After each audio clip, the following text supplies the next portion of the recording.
My name is Jerry Gill. Today is March 22, 2010. I'm visiting with Dr. Gary Trennepohl on the Oklahoma State University campus in Stillwater, Oklahoma. This interview is for the O State Storage Project of the Oklahoma Oral History Research Program. And Gary, I appreciate you taking time to be with me today. I know you got a class to teach later this afternoon. We're in good shape, this afternoon.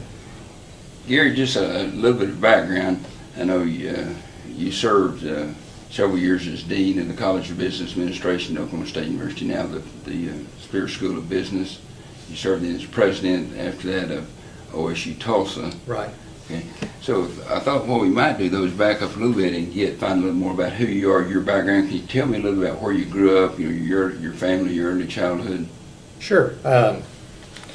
And there are some connections, obviously, but I grew up in Tulsa, Oklahoma, from about the 5th grade on through college. And my wife and I got married in 1968 after graduating from the University of Tulsa. And I went in the Air Force for 6 years and got commissioned out of TU. And so we spent some time living in various places and had good experiences. And ended up getting a PhD in finance at Texas Tech University. And, I was always interested in economics and finance was were my areas. So from there we went to Arizona State University. It was my first academic job. I was there for 5.5 years, and then went to the University of Missouri as the head of the finance department for 4 years, and then to Texas A&M for 9 years in various roles as finance department head, and then as associate dean and an interim dean. And then in 1995 was recruited to come to OSU as the dean of the business school at that time. Okay. Here, let me back up a little and ask you, your family, did you have brothers and sisters? And a little bit about what your mom and dad did? No, I'm an only child. You're it, okay. Yeah, and so that has its curses and its blessings in many ways. But my folks were both second generation in America. My mother's Norwegian and my dad was German, Scotch, Irish. So, and they were from Nebraska, is where they grew up and had met. But Dad went in the service during the Second World War and had traveled around in the U.S. quite a bit, and so he liked it better in the South than he did up in the North, where it was a lot colder. And so he'd been stationed at Ardmore Air Force Base and ended up coming back to Fort Smith, and so I kind of grew up in Fort Smith for about 6 years, and then moved to Tulsa. So a Tulsa boy, and then you went to Texas A&M, is that right? Ultimately, we ended up at A&M. I went to school at the University of Tulsa. Can you tell me a little bit about your experience here at the University of Tulsa? Sure. Again, I was first generation to go to college, so it's an interesting perspective compared to the way we talk to our daughters about going to school. But I guess a couple of things that are very important. One is that my folks, it was always assumed that I was going to go to college. I mean, but most of the people I was around in high school at the time, and this was in Tulsa, and this was in a very much of a middle class high school, and my dad was an entrepreneur, a small businessman.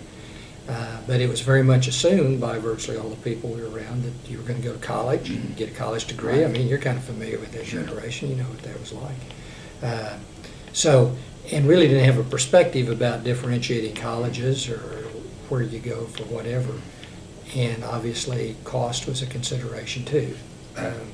But it was, I had a job in Tulsa that I started working for Bill Dillard and Dillard's department stores, which, as you recall, was called Brown Duncan at the time. Right. Mm-hmm. So I was doing that, and it was very, I'll use the word, easy process to, after graduating from high school, just stay there and work. And so I worked about 25, 30 hours a week and went to college at the University of Tulsa. Just paid your way through work. Paid my way through. I got a ROTC scholarship after 2 years. And so that covered all the tuition and books, and they paid you $100 a month, I think it was. So that was a good deal at that time, too. So your major then was in finance? Well, it was in economics, because they really didn't have finance as a major at that time. It was not that well defined. And so if you had a finance interest, typically you majored in economics. Where did your interest in economics and finance come from, you think, Gary? Part of that, I think, was just being around my dad and living in a small business environment. He was in the motel business and operated motels and built some motels later in his career. And so it was just being around and growing up in that environment and seeing how you had to manage the books and you had to manage the operation. And I enjoyed numbers. I was fairly good with the math and with the numbers. And, thought about going into engineering, but he was saying, business is probably makes a lot of sense. So I really wanted to do something in business, but wanted to do something that was more quantitatively oriented than not. So I guess that's part of it. I mean, I was always fascinated, frankly, with even back then the stock market and how you invest and try to create wealth. So, well, obviously, and I appreciate the background, your interest in your father's an entrepreneur and working with Dillards and Browns and Dillard. It can help. Are there other values that you learned, Gary, growing up, principles with your family that influenced you later in your life? That's a very interesting question because a lot of people, they don't ask that, but I'm convinced that those kind of things dramatically affect how a person turns out.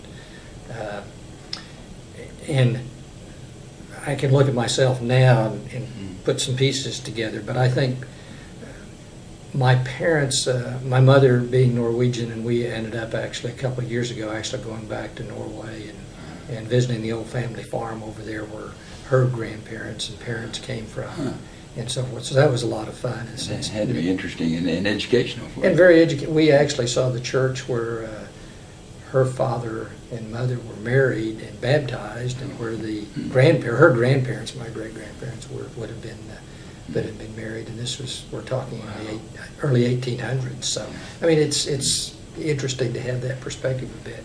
But coming from that background, I mean, number one, my mother grew up in the Lutheran church. So I mean, when you grow up in a small town in western Nebraska, there's like one church, and if you listen to Garrison Keeler, you know what that's like. I mean, that influences a lot of what your daily and weekly routines are like, and it's a much more,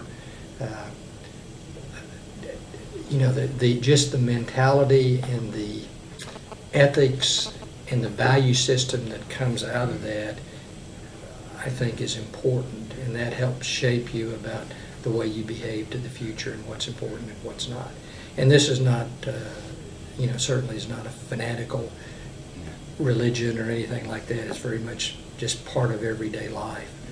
So, I don't want to say that was an extreme, but it was certainly important in how you view the world and what's important and what's not in your life. And also it's a very, the folks there tend to be much more reserved, quiet. They don't talk a lot, even to each other. There's a lot of time for silence. So it's just that whole background of where you come from. I think affects why I am what I am today, be it good or bad. But that defines what you are. Gary, pursuing that, there's some people will say that second generation of families that migrate to the U.S. There's the first one's adjusting and trying to learn the language, and the second generation really picks it up. And there's also sometimes an added, sort of the American dream. They want their children, they come in as immigrants, they want their children to do well. Right. Did you sense some of that in your family? Not in an overbearing way, but did you sense something that's important to achieve and to do things and to take advantage of your opportunities? Yeah, I really got that, especially, and my mom and dad had a very traditional kind of relationship. I mean, they got married in 1936, and my mother came from a family of 9, and my dad came from a family of 5. But my dad especially, I think, influenced my attitude and views about work ethic and perfectionism and all. He was very much a perfectionist about things and very mechanically inclined, even though he never went to college. But he worked during the war with engine development and test operations in Detroit, and then when he got in the Air Force flew in B-17s. But that was interesting because they actually used what he was doing rather than send him to the typing pool. But his attitude about what you have to do and the need for education came across from both of them. That, you know, in America, education is something that you need to create your own way to the future. And I think that was instilled with like we're talking about with a lot of immigrant families, that you had to be educated to move ahead. But part of that also comes from, I think, the Northern European background as well. Strong work ethic. Yep, the work ethic and the need to just study and learn and do those kind of things. So Gary, which high school did you go to in Tulsa? Went to Nathan Hale. Nathan Hale Rangers. That's right. And that was, we were about the third graduating class, I think. I graduated in '64, and I think they opened in '61. Will Rogers, your big competitor in those days? Will Rogers was, and Edison was where all the rich kids went to school. I was actually on the borderline between Rogers and Hale, so a lot of my friends went to Rogers also, and some went to Hale. So it was an interesting, yeah. So Gary, you went to ROTC, right? To maybe had an interest in serving, but certainly financial implications to help and support you when you got out. Right. Can you tell me a little bit about where you were assigned when you left Tulsa and some rank you acquired, some of the things you did? Sure. The University of Tulsa had an Air Force ROTC program then, which they don't have anymore. But we had about 170 cadets, and at that time, it was a little early for Vietnam, but it was just starting. The draft was still going on, so there was a lot of people. I mean, you kind of went in, once you graduated from high school, if you went to college, you had a deferment. Right. And as long as you were in college, you had a deferment. So that would allow people to go ahead and get their degree. But it was, you know, my attitude from my dad was, well, you know, you need to go in the military. It's a good thing for you to do, and blah, blah, blah. So, so I kind of grew up in that environment and knowing that. So it was, in a way, a no-brainer decision to enroll in ROTC. And so the first 2 years, there's no obligation. And but then the last 2 years, you actually sign up, and you're going to get a commission and so forth and so on. So that was an obvious choice for me, although many people, I think, also were looking at ROTC as a way to, you know, don't want to be drafted yet. I want to, you know, go in as an officer. So that was important for many people. But anyway, I had a good experience in ROTC. I ended up being the group commander the last semester. So that was a good experience for me to have some leadership responsibility. We had a organization was a group, and the cadet colonel was the head person for the ROTC. So anyway, from there we went to Ogden, Utah, Hill Air Force Base, which is a base like Oklahoma City, like Tinker. It's a logistics base. And, you know, everybody who goes in, typically you want to fly. And you all like to do that, but I inherited bad eyes from my mother's side of the family, so there's no way I could pass the flight physical. So I knew I couldn't do that. So I ended up going into in logistics plans and programs at Hill, and I got to work on two very exciting projects during my 3.5 years there, and I think those are the two key things. One is most of the operations there were large civilian contingents, just like Tinker is, and then they were assigning young officers as kind of integrating them in with the civilians to learn about how you do the logistics plans programs for aircraft. And our responsibility was worldwide support for F-4s, which was a mainline fighter at the time. So the colonel I worked for was also getting an MBA out there, and I was too. I'd started doing that program, so we ended up going to class together. But we had a project that I started working on for him about how to improve the maintenance landing gear in the landing gear operations for all the F-4s around the world, and actually then of all the aircraft, because we had landing responsibility for everybody.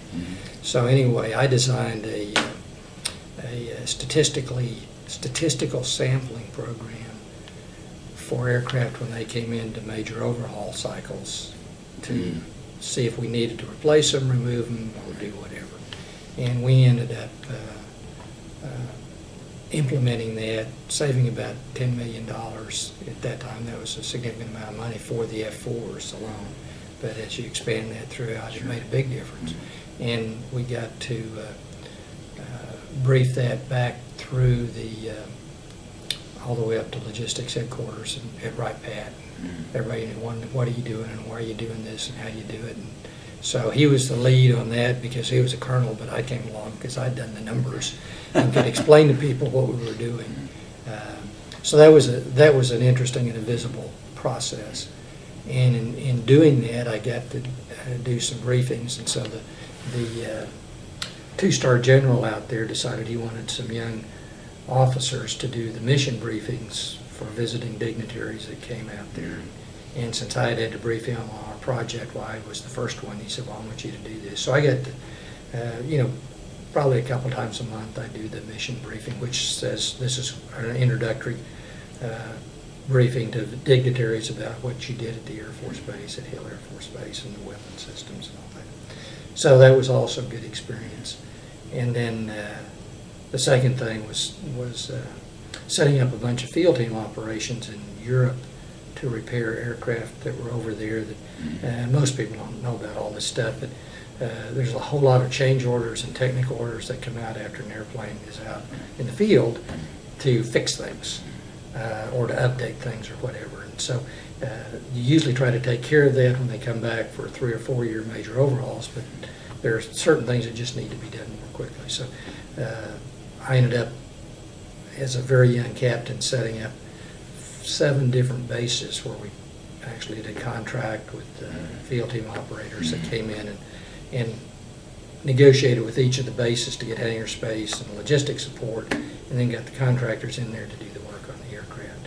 And so I then spent, after doing that with the 7 bases, I went back and spent 6 months TUI at one of the bases in England. So, and my wife got to come over and join me, and we lived in the BOQ and kind of got those, for 2 young kids from Oklahoma who'd never been abroad much. It was kind of a fun experience, and a very, it was kind of stressful for me because I had a whole bunch of people that wanted their airplanes back quickly, so you kind of had to work on it. But that was a good experience. And then came back from overseas and ended up going to Texas Tech. I volunteered to teach ROTC because I wanted to get back to school, ultimately get a PhD, and I looked at different ways to make that happen with either the military or getting out and going ahead to do that. So I volunteered for the ROTC assignment, got assigned to Tech, and started working on my PhD out there. And then after 2 years, I had what's called a regular commission, which is if you came out of the Air Force Academy or if you're a distinguished graduate coming out of ROTC, you get a regular commission, which is like tenure at the university. That's your main force. The reserves are the added forces. So could have stayed in, and they wanted to send me to another school if I wanted to pursue on with a career in the Air Force. So I decided after 2 years I didn't want to do that. I wanted to become an academic. So I got out in 74 off active duty and resigned my regular commission, took a reserve commission back then and worked for the Air Force Academy, and then actually out at Luke Air Force Base in Arizona later on. But that's how we ended up at Texas Tech. And So you started your PhD program what year then? I started taking classes in 73 and officially got out full-time in 74. So I had, and then it was another 2.5 years after that to finish up. So you completed then your doctorate in Right. 70? I graduated, finished up in December 76, and I actually got my dissertation defended in early December. We really wanted to stay and get that done. And Sandra, my wife, was teaching school at the time, which she'd been doing for ever since we'd been to Lubbock. So she was working, and I had the GI Bill at the time, which was very nice. So that worked out well. So I stayed and got done, and then started at Arizona State in January of '77. And so you're at Arizona in '77. Then what was your next? How long were you at Arizona? We were there 5.5 years at Arizona State, and for one semester I was asked to be acting department head. It's an interesting dynamic because I was a little bit older than the typical student who'd just gone through school and got a PhD, and having the military experience and background and the leadership training that you get through ROTC and just the experiences, you often get picked to go do this, you know. Right. So I was asked to be department head for a semester out at Arizona State, and then for another summer while the department head was on leave, because I kind of figured over time I probably wanted to get into academic administration. That would leverage my prior background and being in the academic environment, which I enjoyed. So I did that, and the University of Missouri, who I interviewed with when I came out of school, they were looking for a department head, and they called, and I interviewed.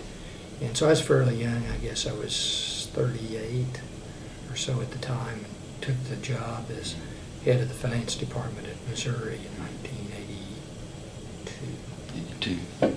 And the department, was it economics or finance, or what was the department that you were head of? At Arizona State, it was called Finance, Insurance, and Real Estate. And at Missouri, it was the Department of Finance, but it was called Finance, but we taught insurance, a little bit of insurance and real estate at the time too. It was an interesting time, Jerry, in academia, and speaking from the business school environment, because frankly, business schools started gaining popularity in the 60s. And it was a great time to be coming out with a PhD in business at the time, because so many schools were looking to add faculty and grow their programs. And you didn't have that many new PhDs coming in. And I remember at the time there was 110 or 12 PhD students that were listed in the resume book that our organization puts out, Financial Management. Wow. And there were something like 600 or 700 job listings. So was it ever that good again? You know, that lasted till the 70s, and then in the 80s it started to turn, and by the 90s it was totally reversed. It was the other way around. But it was a great time to get out and get started. Oh, yeah, absolutely. Because you had a lot of upside and a lot of growth. We had 35,000 students at Arizona State, and the business school had over 200 faculty at the time when I left, and it had just been growing and adding people. So it was a good time. So was your experience in Missouri a good experience for you? And my experience at Missouri was a very interesting, it was a good experience and a good learning opportunity. They had frankly, an older department, a very established department. They had some internal squabbles amongst different you always have that. But coming in as the youngest of all the people in the department, and I was in charge and had to do all this stuff. It was a great learning experience for me, frankly, to be honest. So, but Columbia is a great town. Missouri is a great university. So we had a good experience there for 4 years. In Texas A&M? Yeah. Stop? I had one advantage of going to school at Texas Tech was getting to know a lot of the people in Texas and at the schools. And it's a very, in fact, we still get together with faculty that were at Texas Tech that are now at a lot of other places, that you always keep track of each other and try to assist and help wherever. So I got a call from Texas A&M because one of the guys that I'd gone to school with had been there. They were looking for a new department head, and they called and asked me if I'd be interested. So we were looking to go back to Texas. Was a good move for us. You had some ties there. Yeah. Some friends still there. Yeah. Perhaps. Yeah, and of course A&M's a great school, and it was quite an operation. So we went down and interviewed in '86, and got the job to go down there and be head of the finance department. And that was a different deal because it was a younger and a growing department, and was really the positive things that they were dealing with was managing growth, recruiting faculty, and working with business community. And the negative was I went down there in '86 when the oil bust was starting to hit. So, we got into that for a few years, but got through that. Gary, what was this? Of course, you're involved in administration and management at that time, but you were still teaching some classes. What was your specialty field in finance? Well, it was, the short answer to that question is investments in option pricing and portfolio strategies. So when I was at Arizona State, a friend and I had started writing a textbook on basic corporate finance textbook, which all the students who go through the business school, everybody has to take that class. And so a colleague out there had asked me to work with him to revise an older book that was out there. So we did that, and when I was at Missouri, I ended up teaching the large class for corporate finance, the introductory class, and it was a class of between 200 and 300 students each semester. So even as department head, I was teaching that. I really enjoy teaching the introductory class. It's students, are eager, excited, and don't know a lot about it, so it's kind of fun to get them started out on the right foot. So that was an interesting experience. I'd done that at Arizona State. We'd started that class out there, and I taught that. So that's what I did at Missouri, and I actually taught a doctoral seminar in investments and a graduate investments class. So, but the investments is kind of the specialty here. And at A&M, I didn't teach too much.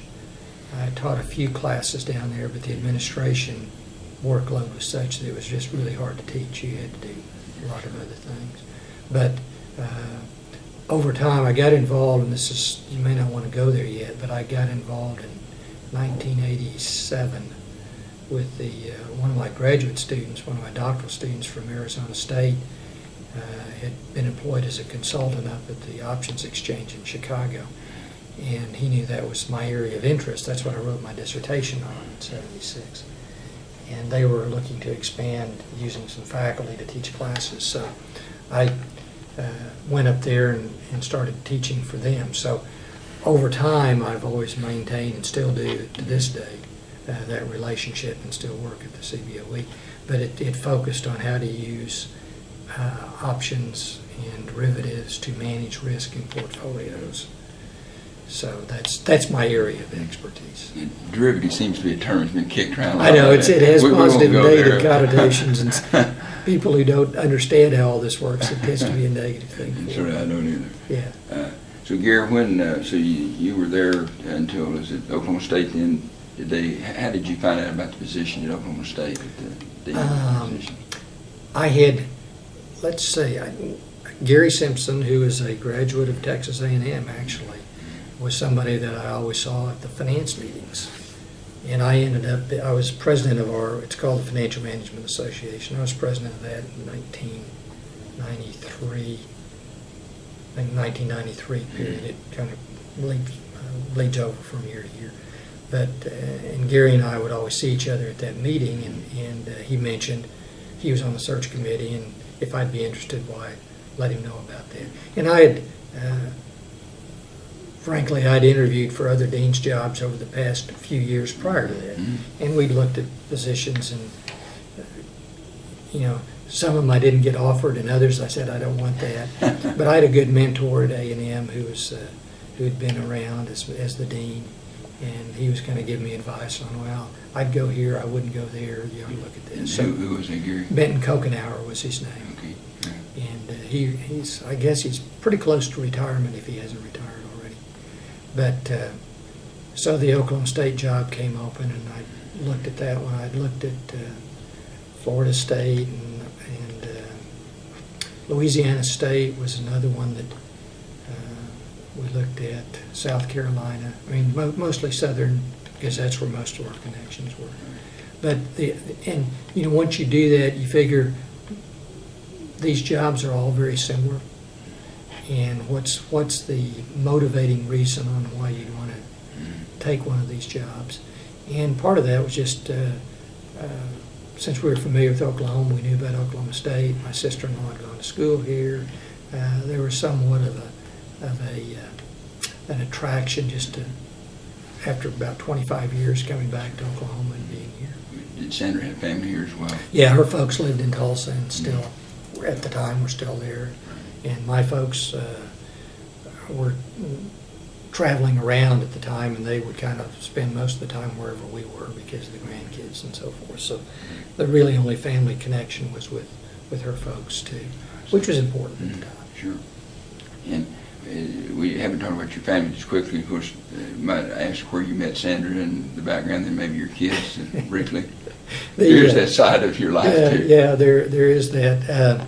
We met in English class at freshman year in college, and really didn't go out till the start of our sophomore year.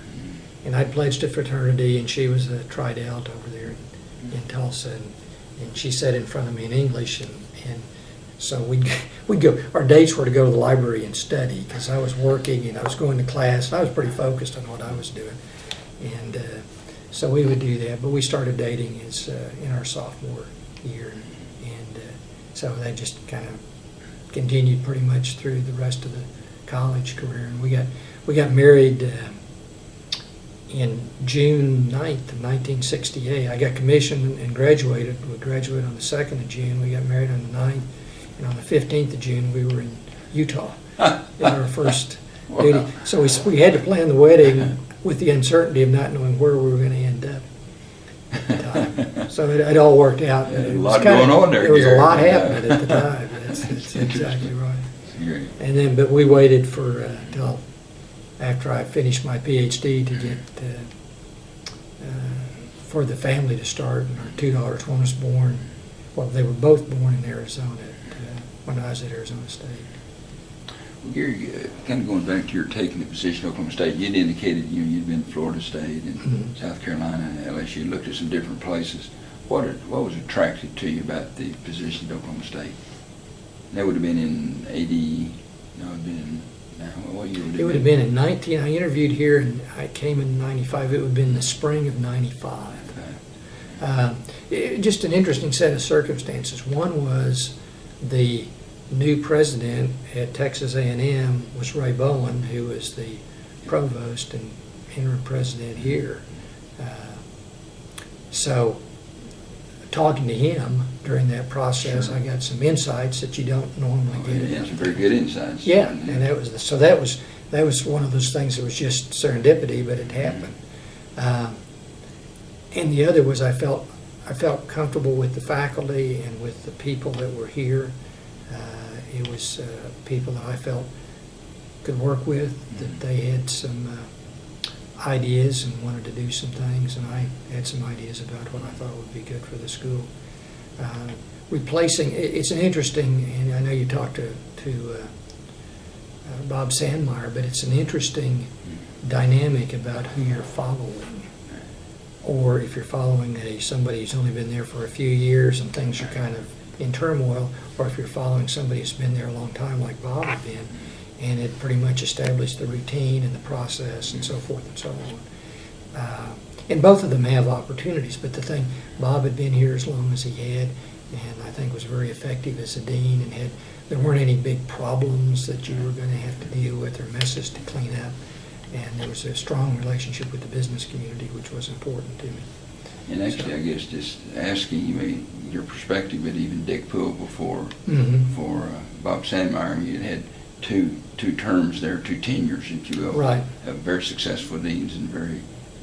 Yeah, there'd been good stability of leadership, and it is interesting. I mean, Gene Swearingen, who ended up being president over at TU, had also been in the administration here at Oklahoma State. Yeah.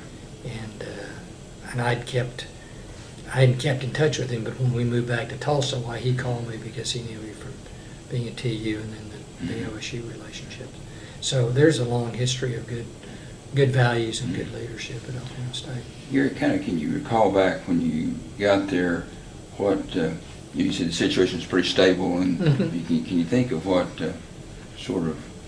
what your goals were at the time, where you maybe not immediately, but if you had a chance to kind of assess the program in the college, Do you remember what some of the early goals that you wanted to achieve and accomplish were? Well, the first thing that was obviously very important was we were up for reaccreditation. Mm-hmm. And that had been delayed because they were changing the rules. And so Bob Sandmeyer had been very active in AACSB, which is the accrediting body, and had worked with them because they had a transition time for schools to go up under the older new standards. Mm-hmm. And so I knew when I came that it would either going to be 2 or 3 years that we were up for our 10-year review. And those things take about 2 years to put together, so you don't have a lot of time to think about it. You just got to get going with it. So obviously that was the first thing that I was on my list of things to do. We needed to get ready for accreditation, and especially with the new rules coming in, you had to rethink how you were doing things. Second thing was building upon and expanding our relationship with the business community. And I think that prior deans had done a very good job with those relationships. And it was this kind of school that was, I think, viewed by the business community as a supporter, not as an ivory tower, isolated operation. And Bob had started the associates, and we had a good group of external folks who you could work with and rely upon to make some things happen. So I think you got to put it at the time also, this was on the second wave of the energy problems. And so state budgets had gone down since the early 90s, and we were struggling in both Texas and Oklahoma about funding for higher education. So getting external private gifts into the college was something that was also very important. And frankly, the third thing was to try to build upon and strengthen and move us forward on our academic reputation. So that deals with hiring faculty and tenure standards and all those kind of things. Did you have some specific goals for for those last two things you mentioned? Of course, I guess it was very helpful to you for the accreditation, and you had to dig in and get a lot of the information, right. The details, good for your learning process, if you will. But what were some of the goals you set for the two things? Your the last two. Relationships with the business community, and in the second place with enhancing the academic reputation of the college. On the business community side, I guess two things would come out. One is to work with and expand and increase the involvement of the business associates group. And that's the group of folks that the business leaders that contribute money to the college and become engaged with what we do. And along that same line, what I really wanted to do, and we've been successful at that at A&M, was increase the number of endowed positions. And again, in perspective, in the 80s and 90s were when public universities started to get a lot more interested in private fundraising. And as you probably recall, OSU was just gearing up to start their first ever capital campaign. And that actually started in 95. When I got here, that was the first official year of the campaign. And we had a new Bringing Dreams to Life campaign. That's right. We had a new foundation director that had come in Ron area 2 years prior, putting things in place, had a development officer in each of the colleges and so forth and so on. So expanding the number of endowed positions, and I think I checked on this before, but we about doubled over those 4 to 5 years when I was here. We about doubled the number of endowed positions. Both professorships were $250,000 and chairs at $500 to $1 million. So that was important. We created some additional professorships.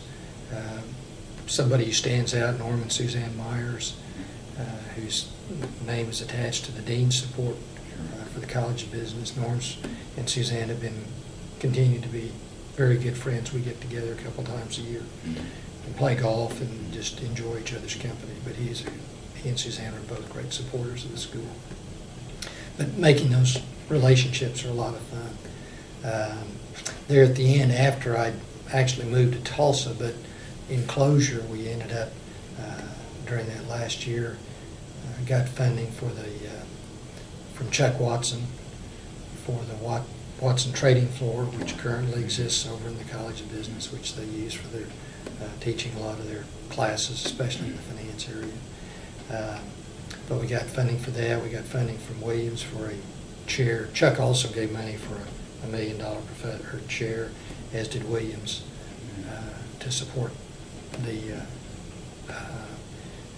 program in finance and markets. So those were kind of the last at the end when I was finishing up getting things done. But that was important. The other side, in terms of academic reputation, it really comes down to hiring the right people and setting the right tenure standards. That's how you grow through time, and it just takes a long time to enhance academic reputation. So it's encouraging your faculty to get involved with their professional associations, and I think we're doing that well with the college. There are certain areas that historically, such as accounting and economics, have been well recognized for many, many years about their academic programs. And marketing has a very strong reputation that has developed more recently. And finance, I think, is starting to build that. So, Gary, were you engaged pretty heavily in the speaker program? You had the business forum over right. Tulsa, Oklahoma City. Could you speak to that a little bit? And Bob Sandmeyer gets obviously the credit for starting that back 10 years before I got there, which would have been about 1985 or 86. He had started a speakers program that did 3 or 4 major presentations a year in Tulsa and in Oklahoma City.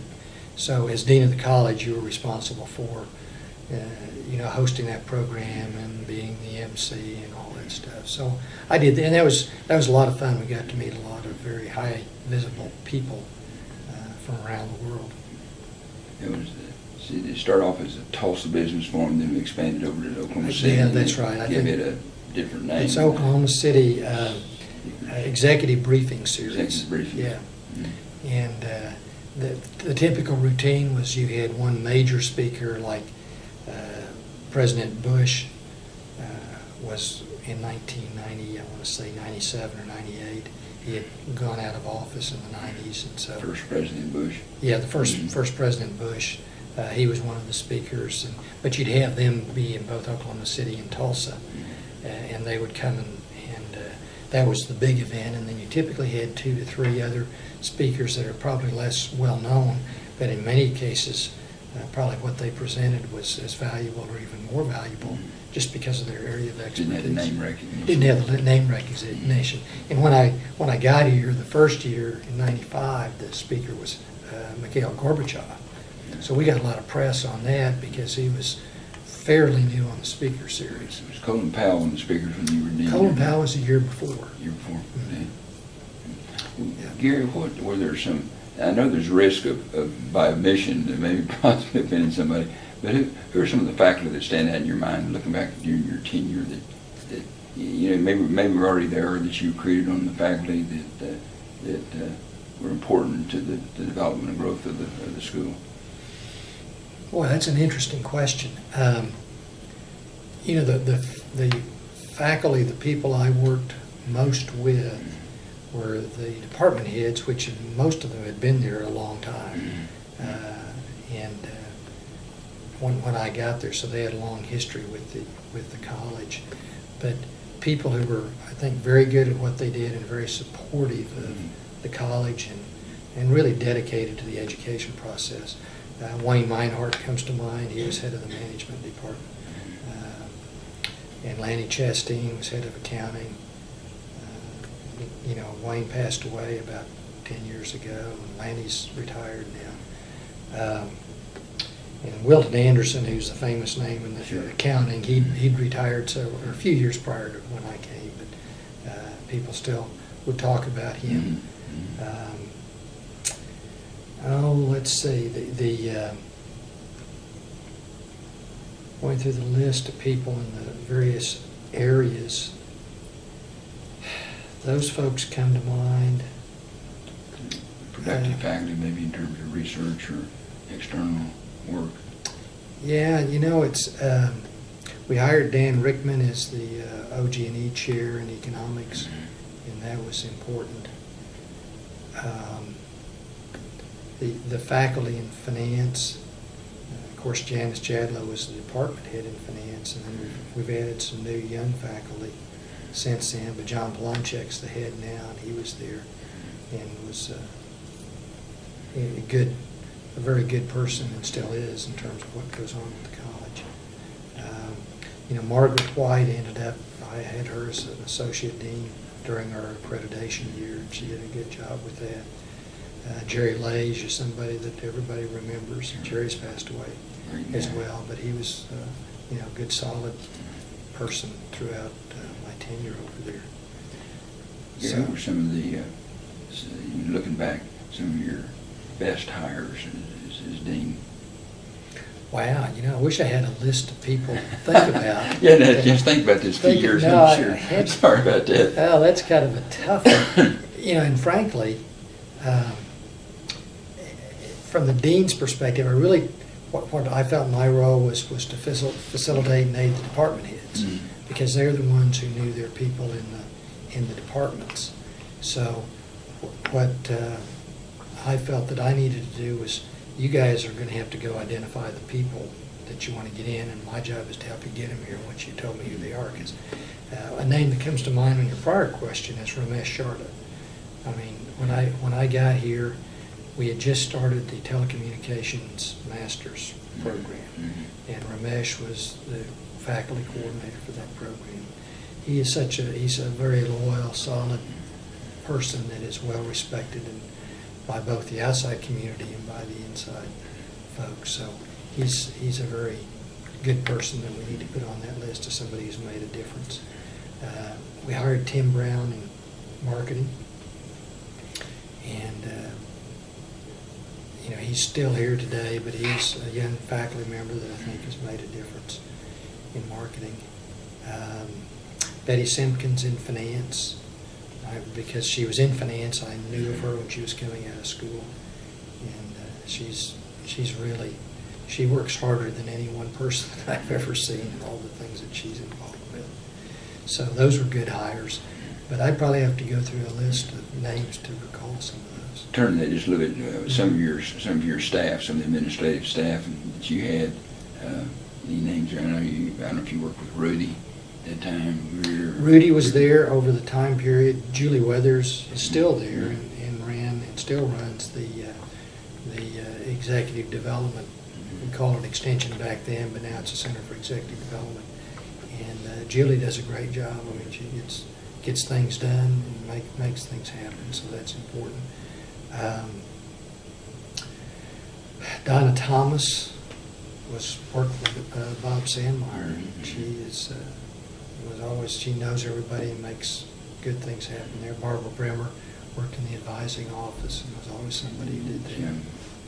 Jim Romas, did he head up some of the external relations? Romas had left the college, as I recall. I think Julie had just taken his place. Okay. He'd moved out of that extension operation and was over doing something else in the university at the time. Josh Wiener is another one who's in the marketing area. He became the head of marketing, and he still is the marketing department head. So he brings a dose of reality, realism, and pragmatism to the whole process, which in many cases is very important. Those are some of the ones that come to mind. Who was your associate dean, Gary? Greg Mosier was there when I arrived, and he served in that role for 2 years, and then when he decided he wanted to go back to the faculty, and pursued that he had just gotten promoted to full professor, so he wanted to go back and do some more academic-related things. And so that's when we reorganized the dean's office and brought in Margaret White and Jerry Lage to do that. And the other one that I really should call out for special recognition is Raj Basu. Raj, when I got there, we needed an MBA program director. Steve Miller had moved out of that job or expressed an interest that he wanted to. So I solicited from the faculty people who might want to do that, and actually went and recruited Raj to do that. But he did a great job with the program for about 4 years, and then decided he needed to go back and work on his academic things as well. So he actually grew that program a lot during his tenure. Gary, looking back, you were there about, 5.5 years or so in the dean position? Actually, it was 4. 4? Yeah. That seemed longer than I know it did. That seemed like Well, 20 years to you, didn't it? What happened was I was there for 4 years, and then when I moved to Tulsa, they had a search process, Mhm.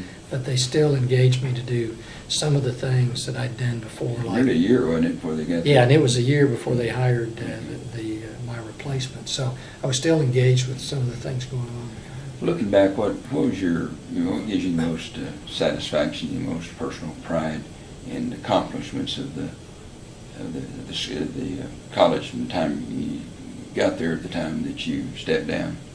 I think a couple, 3 things. One is the moving ahead on the accreditation. We got that done, and that happened. And you have to have that. I mean, if you don't have that, you got big problems. So I was very pleased that we got that done. In the whole process, what that did is help get the whole college on the same page about what we're about and what our goals are. So I thought that was a very useful thing. And we put in place some processes and procedures to move forward that I think make a lot of sense in terms of just daily operations and strategic operations within the college. 10-year time for department heads and length of time for service in a endowed professorship. These are not jobs that you get for life. You may have them for a while, but there needs to be an accountability and review process built into that. The way we do the tenure process and the criteria and redoing the criteria for tenure. Those are all processes that are important, I think, to move a college forward. So those things come to mind. I think creating what I'm pleased about is creating a relationship with the business community that enhanced our reputation with the business community as somebody that they could rely upon for graduates, for doing things that made a difference in Oklahoma with regard to the business operations. And we had a very viable, great group of people with our business associates. And I think that's demonstrated by the gifts that they've made over the time period that I was there and since I left. Gary, you mentioned fundraising as well. Some of the things you had, chairs and that you had endowed. Right. Yeah, we did. The Myers Professorship, the Watson Center, and the chair that went with that, the Williams Chair that happened, that last year after I'd left. The couple of chairs and programs in entrepreneurship that were established that are now being, Fran Jabaro we started working with, and another one, drawing a blank at the time, I should know his name, that had given money for an entrepreneurship program. And on the finance and accounting side, just adding to some of the endowed positions there that existed. So that, like I said, I think to the long term that's what will make a difference in your ability to hire and recruit faculty. Yeah. Maybe plowing with something the same ground again, but a slightly different question. How was the college different when you left, 4 to 5 years later than when you came? Was it better? How was it the same? How was it not as good? I think, well, let me put it this way, and this is not derogatory for anybody, but I think there was a sense of enthusiasm and spirit going forward that maybe didn't exist when I came. And again, going back, Bob Sandmeyer had been there for 14 or 15 years. And, I have a strong feeling that when you're in these leadership roles, probably 7 to 10 years is at your maximum contribution you're going to make. So you can tend to get more into the maintaining the status quo rather than moving forward. And that's why change is so important and I think so good. So bringing somebody new in, could have been me, it could have been somebody else, but adding some excitement and some enthusiasm and setting some new goals and hey, we could do this. This is our new aspirations. And I think that there was a stronger feeling about, we feel good about ourselves. We'd gone through the early 90s in the state budget where we hadn't gotten a lot. And, we needed to do things with the infrastructure to support the Playing mission. catch up at the Yeah, time. and we were playing catch up at the time. So bringing the new technology into the classrooms, that's a signal that says what you all do is important. Doing some redecorating, remodeling in the building. We have a very tired building that's over there. That it's now, that's the main goal of our new dean that we've got coming in this year, is to get a new business school, and that's going to be very important. But at the time, that building was built in 1968, so we went and did some things inside that we could afford to do and make it look better and enhance the learning experience by doing things in the classroom for students. Gary, you mentioned enhancing it electronically and Mhm. internet. Can you speak to some of the things you did in your tenure to get it more in the forefront in terms of technology that was coming in? Sure. It's interesting to, and again, you've got to put this in perspective. The internet, distance education, in the modern sense rather than the TV sense, and the use of technology in the classroom was just starting to come in the early 90s. And while I was at A&M, we'd started experimenting with some of those things.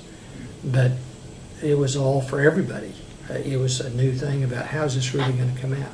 And as I think we know, as we get older, you realize it's never one or the other. It's always some blend of what you think the extremes are.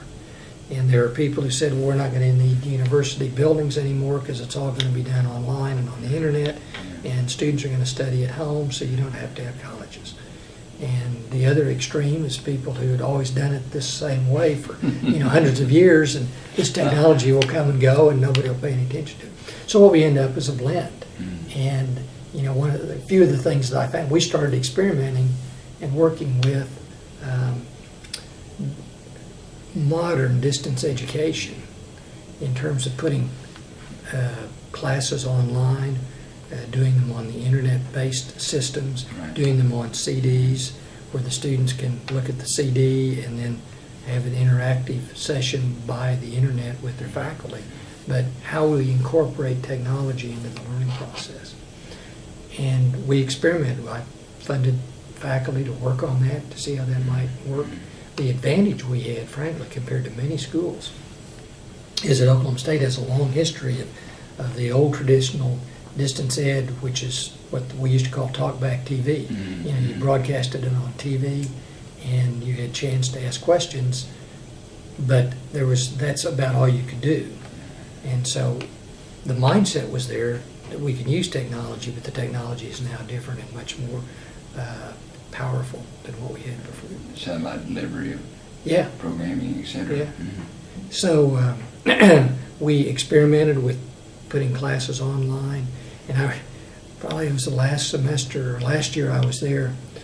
The accounting department said, we're going to try this by putting all of our sophomore introductory accounting classes on CD-ROM, and the students will take, they don't have to go to class.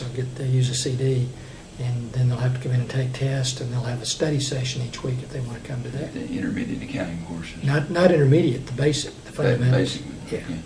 And I remember that was published, the class schedule was published in the spring, of course, for fall. And I had a revolt in my office when the students saw that there weren't any regular classes scheduled. They had to do it on CD-ROM. And the students were coming in saying, well, we don't want to do it that way. We want to go to class and we want to have that interaction. Go figure. Huh? Go figure. So we compromised. I talked to Lanny, and they added some, real classes. And the students self-selected. Those who say, I don't want to go to class, I'm going to do my CD thing, they could do that.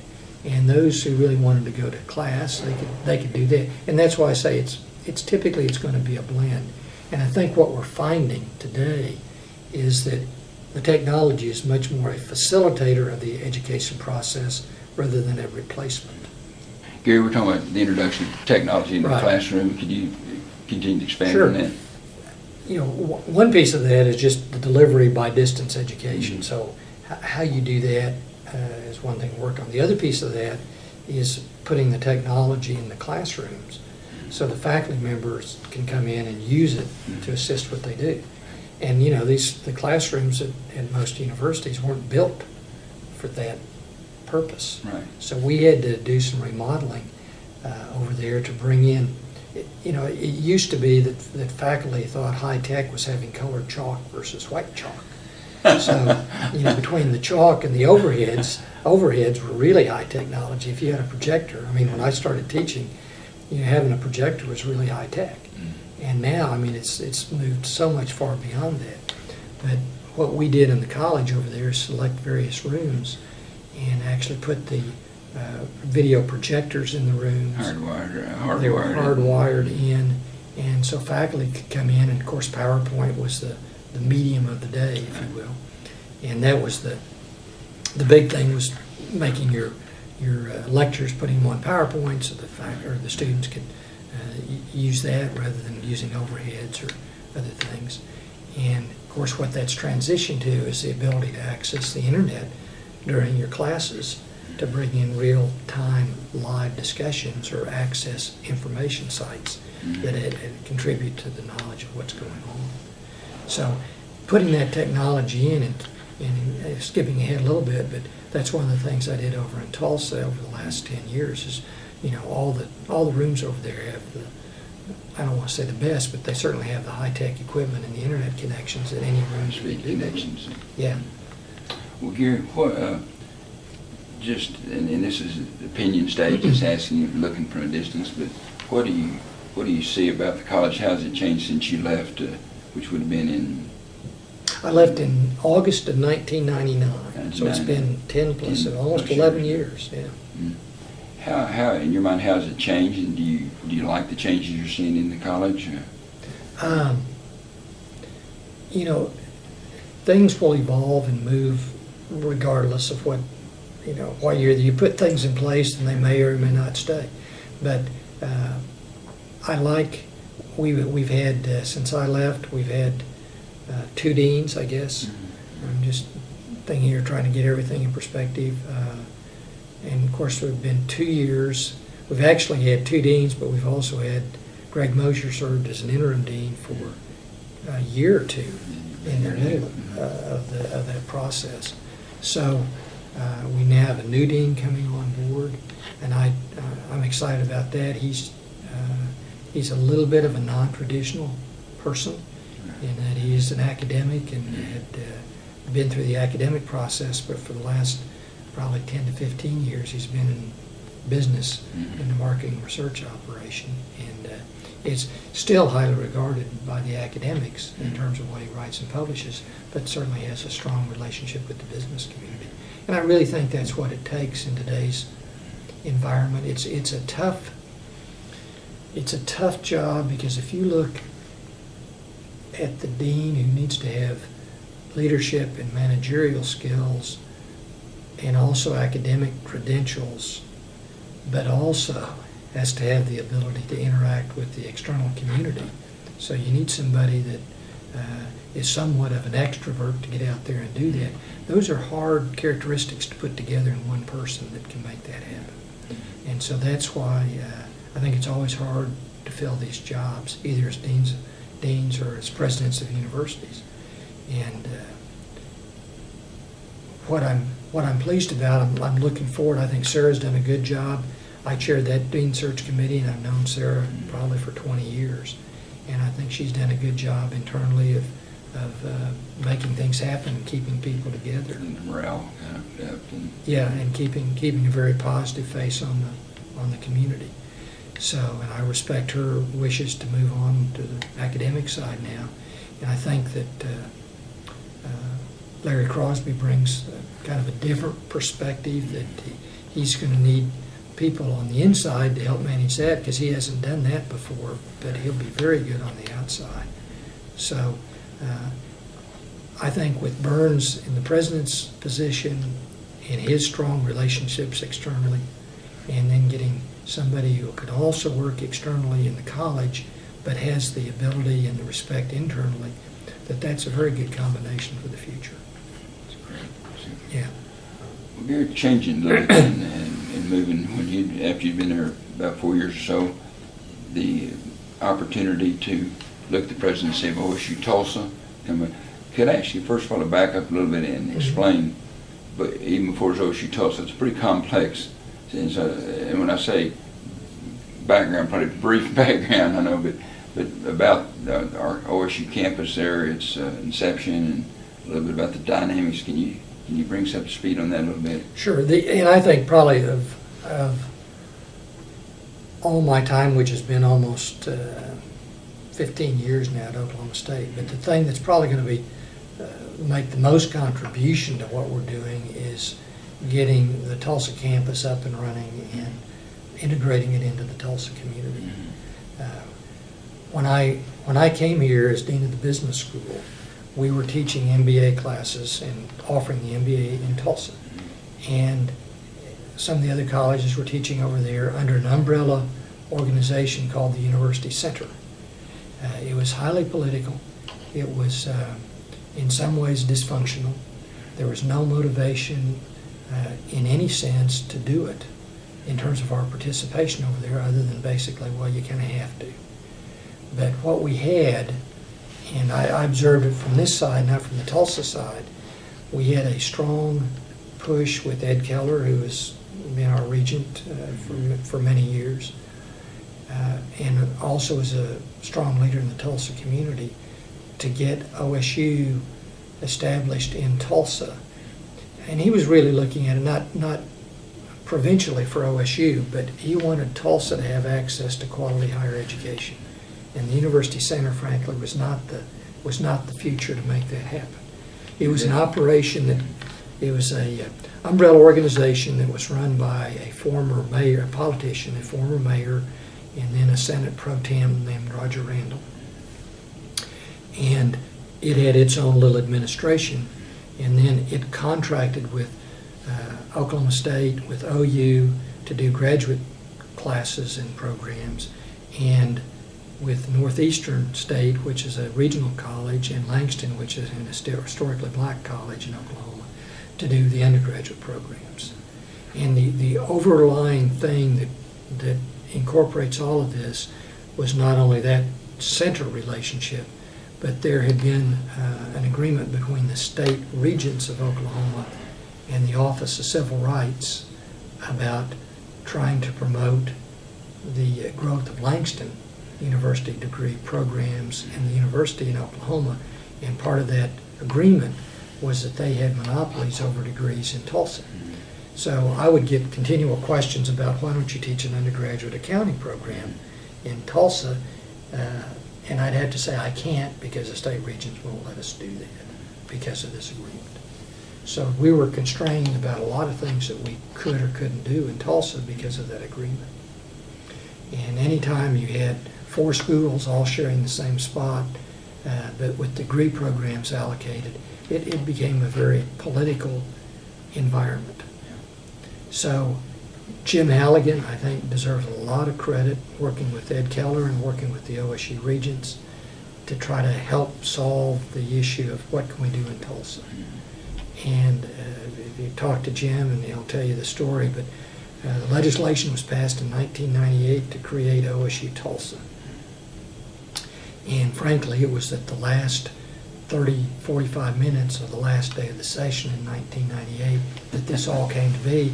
And it came to be because Frank Keating threatened to hold up any funding for higher education if they didn't do something. So ultimately, they got agreement that would establish OSU-Tulsa as a operation at the old University Center. It would disband the University Center administration, create OSU-Tulsa, which would be able to provide OSU classes and ultimately degrees at both the graduate and undergraduate level.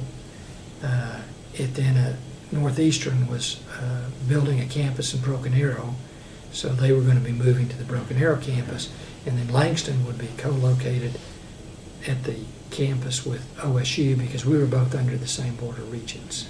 And then OU, knowing all the political processes that were going on, actually made an agreement to move their operations to the old Amico Research Facility in 41st and Yale in Tulsa.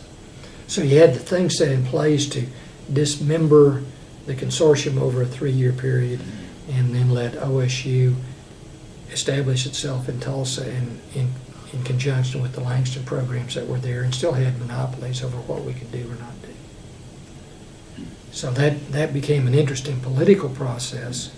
The thing to keep in mind that I try to emphasize to everybody in Tulsa is that while OSU-Tulsa is recognized as an institution in Tulsa, the degrees that the students get are OSU degrees. So it's not like in Texas where you got various UT branches that give their own degree. The degree all students get in Tulsa is an OSU degree. It's the same degree that they get if they take classes in Stillwater. And when I went over there, my objective was to keep Stillwater and Tulsa, make that the real focus of being together, providing programs for the Tulsa community. Gary, could you speak to the Stillwater side of that, the cooperative agreement?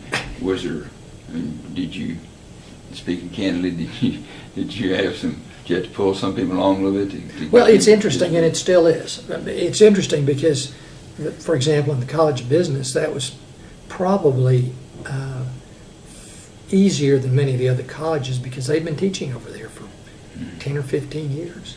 And frankly, most of the faculty liked teaching the MBA over there because they had very good students who were oriented towards the business community. They were experienced. It was a different in their career, and yeah, wanted to advance that career. They could ask and explore much more real-world questions than a typical MBA student that has no practical experience.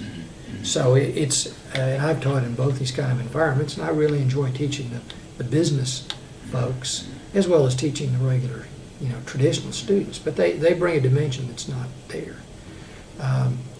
So the business college was a little easier. Some of the other colleges that really hadn't offered programs in Tulsa, yes, we had to bring them along. We still have to bring them along. They don't. There's still a concern, I think, at various levels about, is this going to dilute the resources for Oklahoma State? Is this going to take students from Stillwater and keep them in Tulsa? And my response to that is, if OSU isn't over there, then it's going to be OU doing the same thing. And that's, for OSU, I'd much rather have us together in Tulsa than having no metropolitan exposure and trying to just attract students to Stillwater. And the fact, it should be noted, I didn't say earlier, OSU-Tulsa only offers undergraduate, junior, and senior classes and graduate classes. So I was very surprised to see students who were one of the main services we provide, frankly, students who would go to Stillwater or go to Norman or go to KU, go to Lawrence, go wherever, and then after 2 or 3 years come back to Tulsa where they grew up and had gone away to go to school, not finished, but because of money or whatever reason having to come back home. We provide that opportunity for them to get finished. So, what I look to capture are the OSU students who they get an internship in Tulsa so they can move over there and finish up their degree in Tulsa, not come over there, do that, have to move back to Stillwater, or maybe drop out and never finish. Yeah, and speaking of moving people back and forth, literally moving people. Right. Part of that was that you had students, both ways, and you students in Tulsa that live in Tulsa are taking classes, needing to take some classes in the Stillwater campus, right, and vice versa, right, and Stillwater campus wanting to take some courses over that they offered in Tulsa. Right. So you come up with pretty innovative solutions, as I recall. Well, when I went over there in '99, we'd always had the issue of moving faculty, because back then it was primarily just faculty going to teach over there. And I'd had faculty for 3 or 4 years saying, well, can't you buy some vans or provide a van service to bring faculty back and forth? So towards the end of my first year over there, we started to explore this question about how can we facilitate the connection between Stillwater and Tulsa. Because going back to your earlier question, there was a lot of doubt, uncertainty, and apprehension about creating a Tulsa campus and what that might do to Stillwater. So not everybody was bought into the deal, I'll guarantee you that. But providing the connectivity was very important. So we discussed it on the leadership on the Tulsa campus, And we said, well, instead of buying vans, let's get some buses. And so we ended up creating a bus service, basically. We bought 2 buses and started out about 8 trips a day, back and forth. We started 1 in the morning at each location, about 5:30 or 6. And they would drive back and forth all during the day. Now, these weren't just buses. These were Special buses. Well, they were nice over-the-road kind of buses. They were not necessarily a Greyhound per se, but they were the kind of bus that was an over-the-road bus. So. But they were billboards on wheels, weren't they? Well, the other side of that is exactly right. Our marketing lady, Mary B. Drummond, concocted the name of the Big Orange Bus, and so we nicknamed it Bob for Big Orange Bus, and we put as you say, a billboard on it. They're very distinctive, and when you see it, you know it's an OSU bus with Pistol Pete on the side. It really is. I mean, you go down the road, because I used to go up and down that turnpike a lot myself. Boy, you see those buses coming and going. Anytime on that road, it's like having a billboard, but it's moving all the time. It's great advertising. And I was amazed. We talked about how we're going to do this and how we would cost it out, and the fact of the matter is, we set prices. The big ridership today is students, and there's a number of graduate students historically that live in Tulsa, either because a spouse has a job or they have a job or whatever, but they're pursuing a graduate program at Oklahoma State in Stillwater. And instead of driving back and forth every day or 4 times a week or 3 times, they can now take the bus back and forth. And so the big ridership was graduate students living in Tulsa. We also have undergraduate students. And you have, and I took the bus over this morning when I came over to talk to you. But it's Monday morning, and it was obvious that some of the undergraduates were getting on. The bus was probably 3/4 full. They were coming over to spend the week in Stillwater, and they'd catch the Friday afternoon bus to go back home for the weekend. So they're coming over, instead of having to drive and have an extra car to bring over here, they can take the bus over, live on campus, and then take the bus back home on Friday if that's what they choose to do. You're kind of put a stake in the ground when you got there. What was the enrollment, do you recall, at the old UCT now at OSU-Tulsa? I can give you the numbers for OSU. When I came over in '99, we had about 20, we offered 20 some odd graduate programs of various types. A lot of them were in the College of Education, College of Business, a few in engineering, and then a few others in some of the other colleges. But that was the big bulk of what we did. And we had 12 resident faculty in Tulsa. So most of the faculty commuted to teach classes over there. When I left a year ago, we were offering about 80 some odd degree programs, 50 some odd master's and doctoral programs, and then 30 undergraduate degree programs that we have grown into.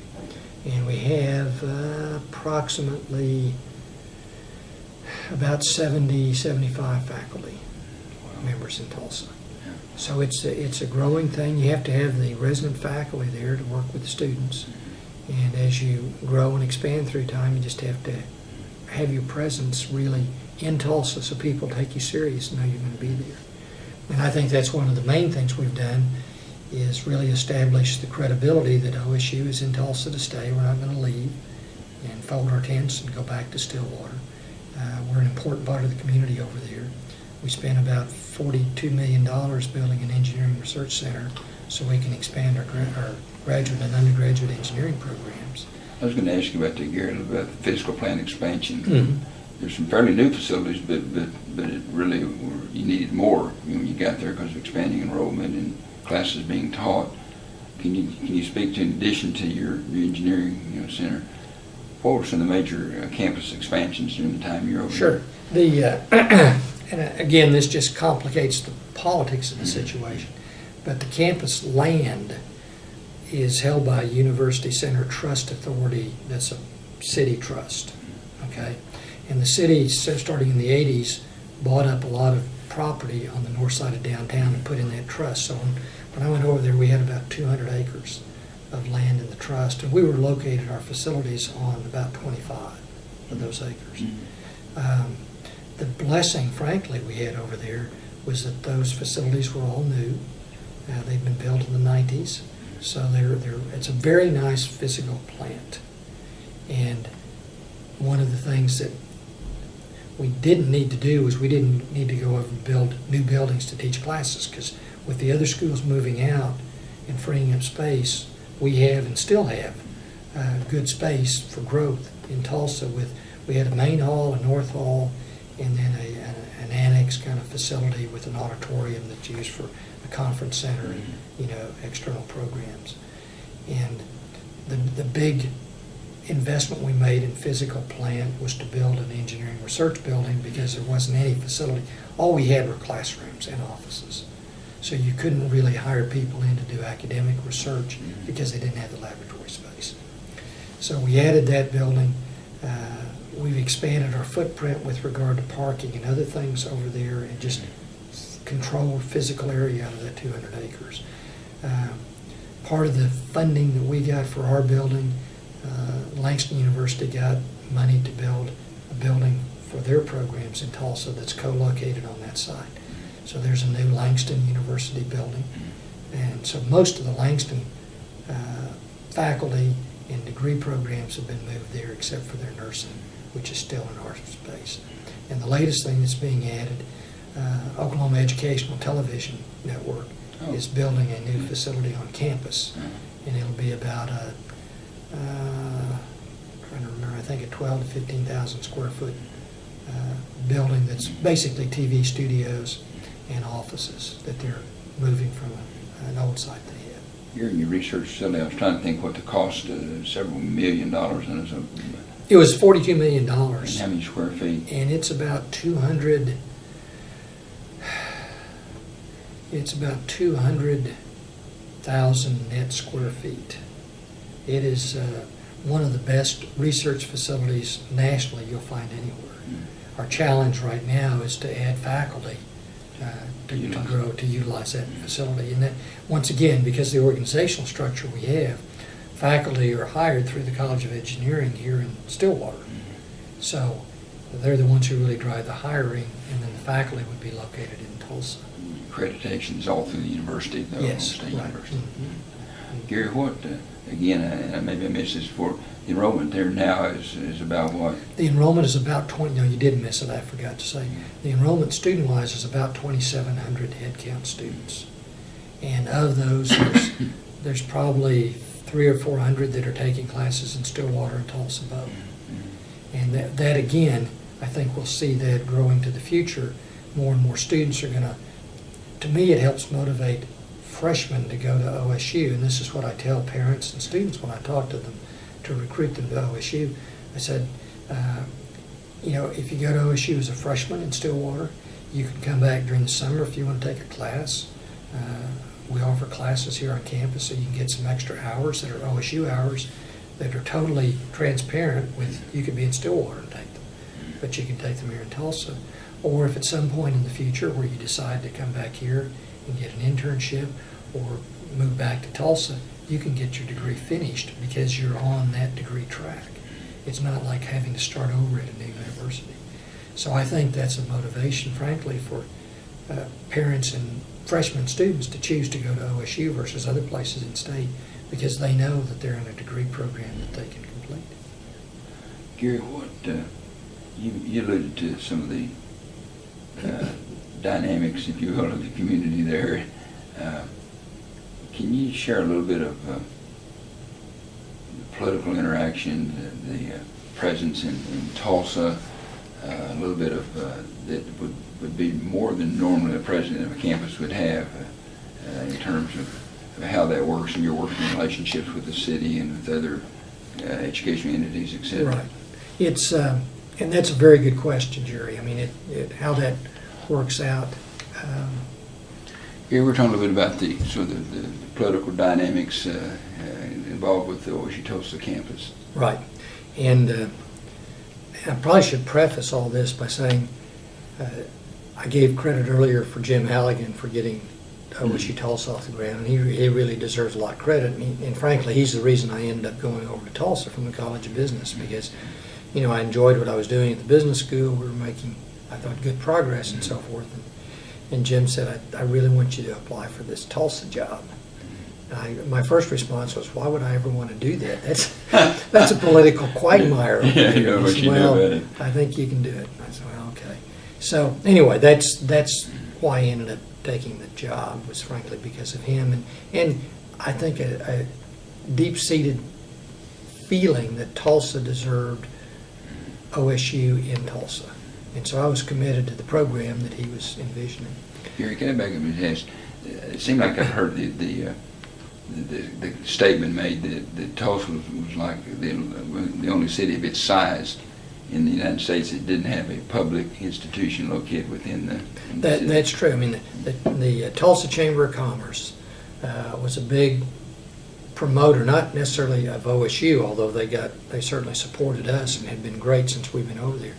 But their concern was, you know, Tulsa's being underserved in terms of higher ed. We've got this university center, which nobody understands, and the students don't know how it works, and it really doesn't serve the needs of what we want. So they were strongly supportive of getting higher ed in Tulsa, and that was a commonly quoted statistic, that they were the largest city that didn't have public higher ed. The one thing that Tulsa did have was this the Tulsa Community College, which was started in about 1971. Very strong. Which has head counts about 20,000 students. So you had a big first and second year operation, but once they finished, they had nowhere to go, and that's really what was driving a lot of this. But anyway, the dynamic when I took the job over there in 1999, and I remember going over there in August, was to our mission was to establish OSU in Tulsa, however you needed to do that. The dynamics were that after OSU in May had been given the campus, and then they went through, there are two things that happened in that legislation. I didn't mention the other one earlier. It created OSU-Tulsa and disassembled the consortium. It also created something called a graduate center in Tulsa, and that was essentially a throwing something to OU for losing out, because OU in many ways didn't really want the mission in Tulsa, but they didn't want OSU to have it either. Logistically, it's much harder for them to get there than it is for us. We're an hour and 15 minutes away, and they're 2.5 hours away. So it just made a whole lot more sense. But they were over there, and of course, being the two major state schools, there was a lot of competition about who would get the mission. So we ended up getting that, but as part of the deal, they established a joint graduate center between OU and OSU that had a director, and then underneath that, the graduate programs for the two schools would be run by their two schools, but coordinated through the director. Well, that was an interesting thing. Plus, at the same time, OU was co-located on that campus because they didn't have, their facilities were not ready. They'd gotten approval to get the building at the Amico Center, but they were going to be 2 years before they got moved over there. And I can still remember this, the spring or early summer, in 99, Ken Lackey called me, and Ken was Keating's chief of staff, but Ken had been hired by David Bourne to be the OU-Tulsa president, to establish their programs in Tulsa.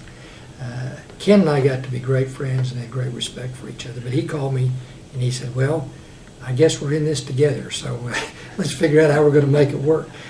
Because the way the newspapers were presenting it and the dialogue that had taken place to get this done legislatively had pitted Bourne against Halligan and kind of as enemies in this whole process. So there was a feeling in the public, whether it was true or not, that there was animosity, and OU and OSU were fighting all the time. So that was one of the other mandates I got from the state regents, was you and Ken need to play well together when you go to Tulsa. So Ken called me, and I agreed. So we got, and Ken had no background in higher education. I mean, he's a really good business guy, smart guy, but had no higher ed background. And I said, well, we'll make this work because it's good for both of us. It's good for Tulsa.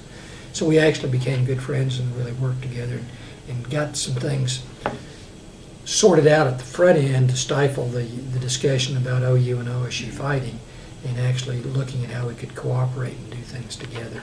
Gary was part of that. Who was going to teach what courses or not? I mean, not too much. That was the Langston issue about who could teach what courses. There was a little bit of that with OU, but not nearly as much. It was more just the operation stuff about how do we transition out of your facility and establish our own, and then what are the going forward relationships as we add graduate programs. And the fact of the matter is, I mean, once they moved out, and then we looked at when we had our other budget time in the early 2000s, what was it, 2003, Ken and I both argued that having an organizational structure of a graduate center, but the schools running the programs, there was $500,000 of cost that didn't need to be there. And we said, look, we'll divide it up. Give it to us and let us run our programs, but there's no sense having the overhead. So we got that done. And the graduate center, I mean, today nobody's ever going to know what that was. It's basically gone away. It was a political purpose. It wasn't for education. Just get the votes and the to get the votes and get the state regents to go along and get OU feeling that they're part of what's going on in Tulsa. So, you know, what's evolved is over those first 2 to 3 years, we kind of really put on some good growth spurts. We brought some new degree programs over at the undergraduate level that didn't exist before. And then after we had done a lot of the easy things and the hard stuff, where really degree programs at the undergraduate level is what we needed to grow in Tulsa, that became a much stronger sticking point with Langston. Can you share a little bit about that? Because Langston, they had 14 degree programs according to the state regents guidelines that they were supposed to have priorities on. And I mentioned accounting before, but it included elementary education, some of the other business areas that were sort of related to ours but not the same, sociology, psychology. It's kind of the heart of what, if you were creating a university, these are the degree programs that everybody's going to offer. So that left us with the idea of how do we do this without violating that relationship, but provide the opportunities for students. And so that's, you know, we added degree programs. Langston agreed to let us teach elementary education about 4 years ago, which to the long term will be a big program.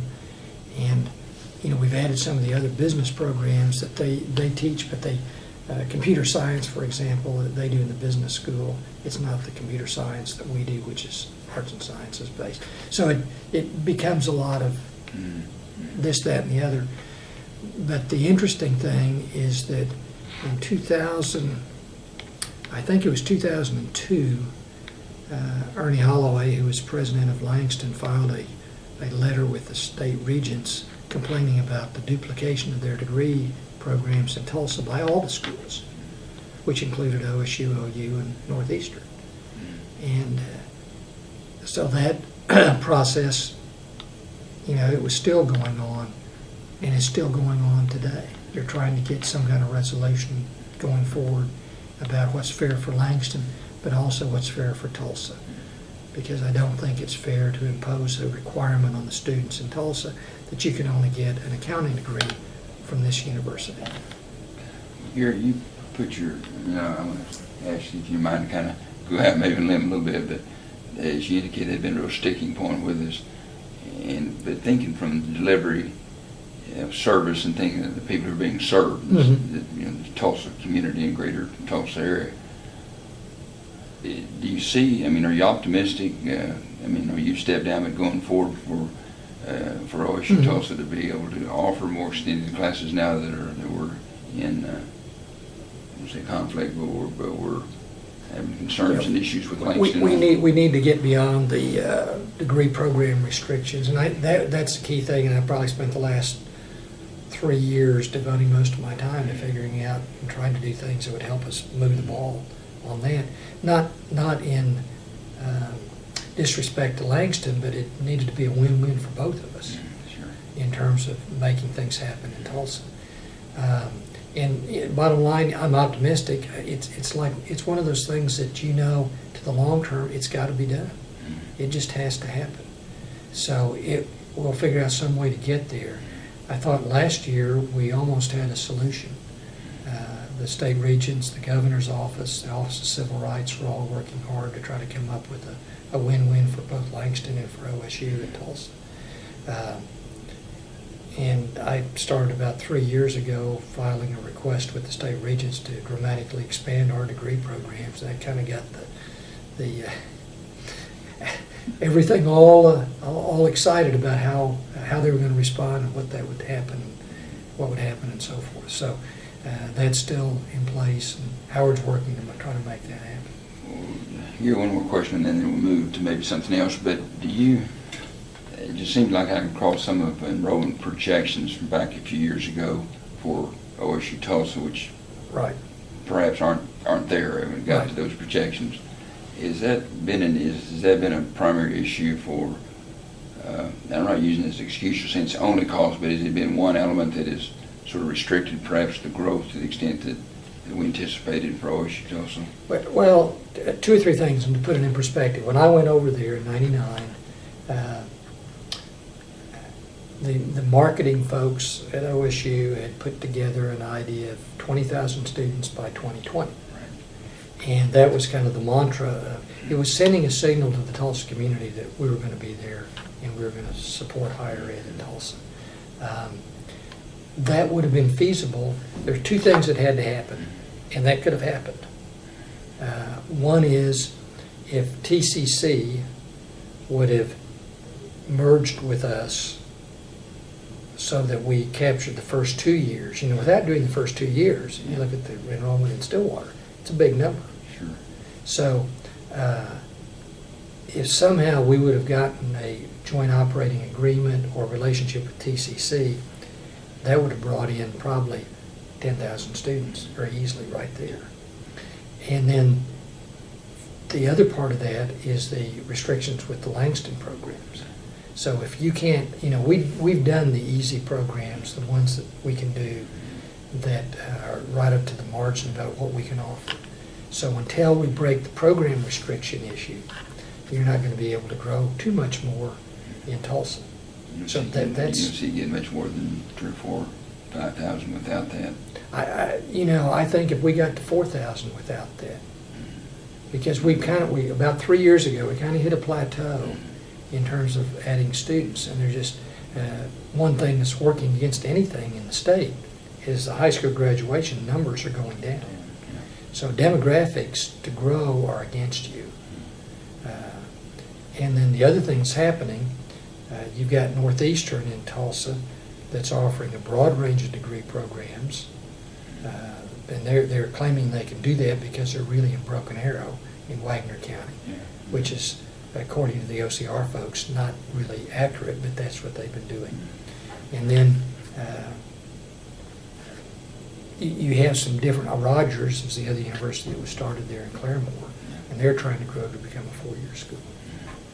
So you've got increasing competition for the students, but frankly, I don't see us in competition with Northeastern or with Rogers. The kind of student that we're looking for is typically not the student who's looking to go to a regional school. They want an OSU quality degree. Do you see the model working in going forward in the future? Yes, and you know what is interesting, and you have to be there to experience it. But when I went in '99, we had all 4 schools there. We had the only graduate students were OU and OSU graduate students. All the undergraduates were Northeastern and Langston. And there were probably, I want to say 3,500 total students with all schools there at the time. Just the difference, and I was saying to my leadership team after about 4 years, the evolution that took place from the attitude of the students who were there and the seriousness of the students, to me, was dramatic over 4 years. They were motivated younger men and women that wanted to get a college degree. Some of them had transferred from Stillwater or from wherever, but they were, the median age from 1995 at that campus was 37, and in 2005 it was about 25. So you had dramatically dropped the age by adding the undergraduate degree programs, and then OSU was recruiting the OSU kind of caliber of student into those programs. So it became a much different, if you go over on campus today, it feels like a campus environment. You see students walking around. Most of our classes are late afternoon and evening still, but we've got opportunity to grow to the future during the day. But what you see are more of a typical university environment. They understand what it is.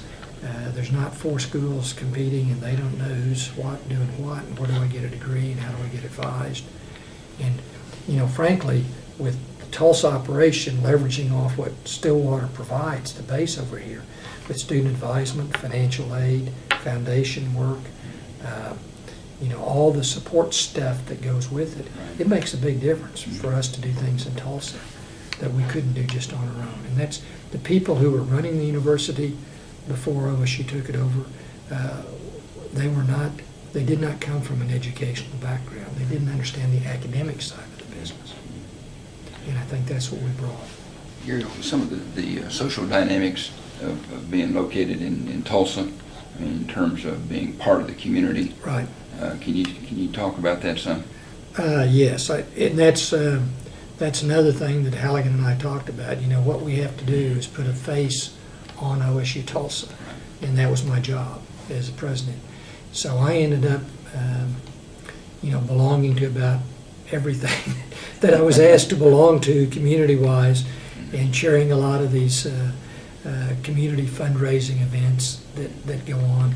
And Gary, just to put in context for it a little bit, more than the typical university president would be doing. You have a lot of external relations with your alumni, but the different kinds of external groups. That's right. It's not that it's any more. What Burns Hargis or anybody going through on this campus in terms of their demands on their time is just tremendous. But ours in Tulsa was different because it ended up being not university related operations. It was the United Way, and we were big. I was on the board for the United Way. It was the Oklahoma Council on Community and Justice. It was the Tulsa Air and Space Museum that I'm still involved with. It was the zoo. It was the philanthropic public service orientation. Chamber. The chamber. I was on the chamber board. One of the former mayors put me on the Economic Development Commission for the city, which was, that makes a lot of sense. I need to have that exposure, and I chaired that board about 3 years ago.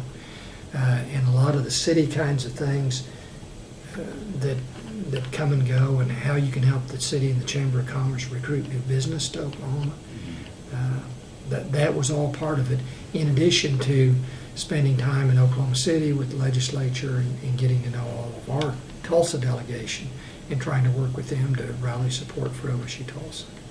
You're putting something in context. Tulsa was wanting you as president and the campus there to embrace Tulsa, to be part of Tulsa. And I don't mean that in the sense that they didn't have the extended outreach as well, but it was important for them, wasn't it, to feel that connection. Yes, they were very, as I mentioned earlier, supportive of getting a higher ed exposure in Tulsa that made sense, because the center of the consortium was not working, the university center. And so when we came over there, they embraced us as they embraced the other schools. It wasn't just OSU, but they realized, the leadership, that OSU was going to be the one that was providing that comprehensive university education, both at the undergraduate and graduate level. And I can't tell you how many chamber committees I was on that explored it. How can we increase research? What can we do to bring economic development to Tulsa. How do we attract these high-tech firms? And it was a lot of time and effort and energy that go into all that stuff. And the other dimension, Jerry, and we haven't even talked about this, and it's changed now, but about halfway through, the Oklahoma State University College of Osteopathic Medicine, which is in Tulsa, changed leadership, and we actually did an agreement with them to assume a lot jointly of the back office functions like personnel, accounting, purchasing, all those things that would be jointly done with staff in Tulsa to support both of those operations.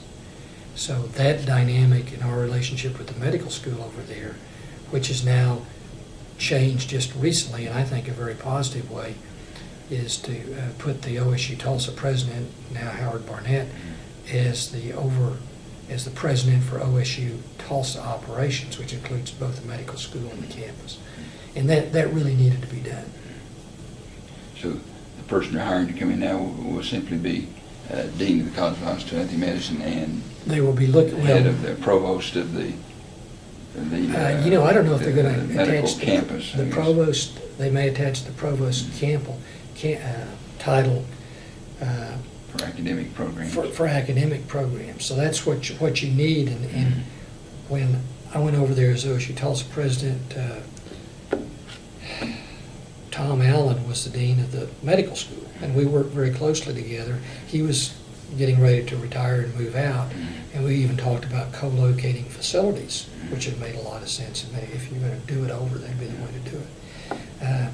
But as part of when they hired his replacement, John Fernandez, part of his deal, they gave him the president's title for the medical school, and so that set up a co-equal, if you will, a confusing operation in Tulsa, because now you had two OSU-Tulsa presidents who's responsible for what, and so forth and so on. So John was, totally always on the medical school side, but it created confusion, and with all the politics, we talk about higher ed, but all the politics that surround medical operations are something else too, and that's always been an underfunded operation. So there was a lot of OSU efforts both for the medical school and for Tulsa. Gary, any personalities, people you worked with that you want to mention in Tulsa? You're talking about your many publics that you had there in just in Tulsa alone. Can you share some of your opportunities and challenges you had in those relationships as they impacted you and the campus? Wow, that's an interesting question.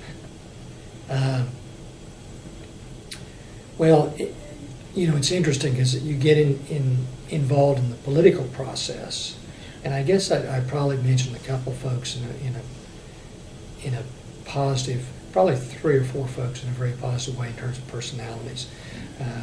One is the fellow who was executive director of the Chamber, Tulsa Metropolitan Chamber. When I went over there, whom I'd gotten to know real well because of prior work with the business school, and that because we had a close relationship, it made it really easy for me to work with the Chamber and work with their board members. And so I got to know all the Tulsa leadership, business leadership through that Chamber board, and that was very, very helpful for us. That was. And who was that individual, Gary, executive director? Does it come at your mind? Clemens Jay Clemens is his name, and he left about 4 or 5 years ago. And his replacement's Mike Neal, and Mike and I, again, have a very strong relationship and have done things to work together through time. So on the Chamber side, that was very important. In the mayor's office, Susan Savage was mayor when I went over there, and Jim East worked for her. And Jim East is an OSU guy, and I've gotten to know Jim very well and work with him on a lot of other things throughout time. So that's been a good relationship. Bill LaFortune replaced Susan Savage, and then Kathy Taylor replaced LaFortune, and Kathy has put me on the economic development committee and working for a lot of things for the city and different committees and all those kinds of things. So getting to know those folks have been interesting, and the leadership of the political side in Tulsa has been interesting. You also get to meet a lot of those folks on the United Way board, because all the big organizations are exposed there. And that's the way you get to know people, is doing the volunteer things. And I think the last name that comes to mind, which is not strictly Tulsa, but Chris Benj, who is currently Speaker of the House in Oklahoma, he was a brand new legislator in 1999 when I went over to start working with the Capitol because of my new role. And as he progressed up through the ranks, and I was at OSU-Tulsa, we worked together on things. And since he became Speaker of the House, he's always been somebody that you could talk to and get take your message to. He didn't stonewall you or turn you away or whatever. He's very supportive. He ended up actually being a student in one of my classes. He finished up his undergraduate degree, and again, the value of OSU being in Tulsa. He had gone to work in the family business out of graduating from high school and never had finished his undergraduate degree. So he was a student in my investments class about 5 or 6 years ago. So it was kind of nice having him as the Speaker of the House and working with him on things. And he recently, because of that experience, I guess, he put me on the teachers' retirement board for the state teachers' retirement pension system. So that's important, Gary. I want you to keep that. I know. We all have a vested interest in making this work. So, but it's a lot of fun. It's also a lot of work. Gary, looking back on your, gosh, how many? Nearly 14. Almost how long you were there? It's going on. It'll be 15 years this August. Mm-hmm. And you just stepped down here. Within the last year? October. Mm-hmm. So you're give or take nearly 14 years there. What gives you the most satisfaction looking back? What have there been some special moments for you, some special accomplishments for you personally, but for the campus as well?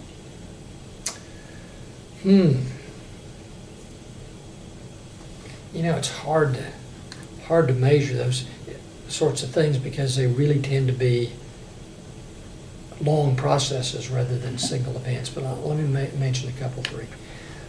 One was being in the leadership role in Tulsa gave me the opportunity to be the CEO of an organization. And for people who haven't done that or had that opportunity, it's kind of fun.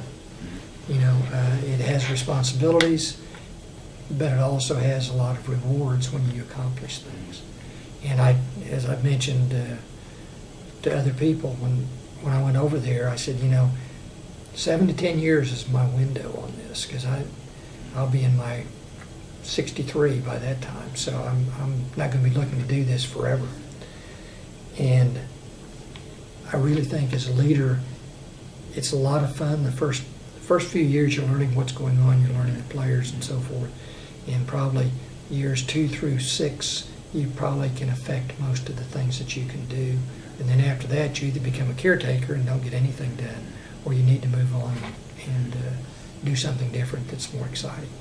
So I think during those first couple of years, just learning the politics, learning what goes on in Oklahoma City, learning the state regions, and trying to get OSU-Tulsa established, that was very exciting. And I think that's something that I'll always remember.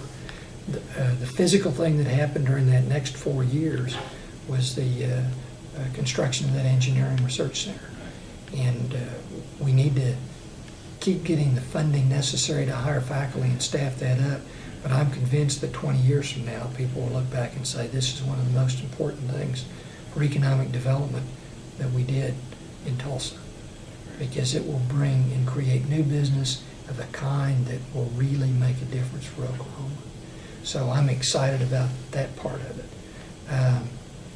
And I guess the other thing that goes with that is just seeing the campus there become something other than seen as a stepchild operation that nobody really was responsible for or knew what it was about. So I'm very pleased with that. And in terms of an event, and part of this has to do with my friendship with the speaker, but he didn't motivate it, somebody else actually did. But this past spring, it was a big surprise. They got me over to Oklahoma City on a false pretense that the purpose was to, on the chair of the House, and then we went over and Halligan did it on the chair of the Senate, but they passed a joint resolution about what I'd done for Oklahoma State University in Tulsa and the things that had happened over there. And the Tulsa delegation was very supportive. So I really appreciate, that was kind of a recognition that you've done something. You had to feel good about that. That made you feel good. Sort of put a stamp of approval Yeah. on what you've done over there. That's right. That's great. Well, so you retired and you're teaching now, actually? Well, see, you don't use that word retired, because people... Not retired, I'm sorry. You went back to teaching. I'm back in the classroom full-time. And so what I want to do, various things affect you. And we kind of linking back to our first part of the discussion. Obviously, when you're young and those youth experiences in your family and history affect what you become. But I saw in the last couple, 3 years, people my own age dying from stroke, dying from a heart attack, becoming incapacitated and can't do anything. And I'm thinking, I don't want to do that. Who knows what's going to happen. But I'm reasonably healthy and been taking good care of myself. And we've got 2 young grandkids now, and it's time to do more things for ourselves and think about how Sandra and I can enjoy our retirement years rather than worrying about responsibilities and doing things every day.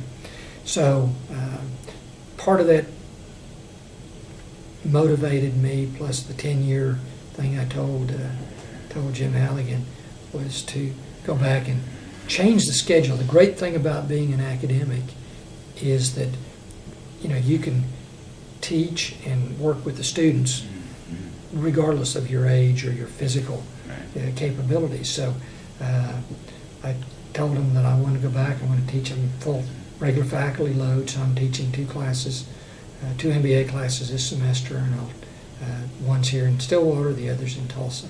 And that's a lot of work, frankly, since I haven't done that.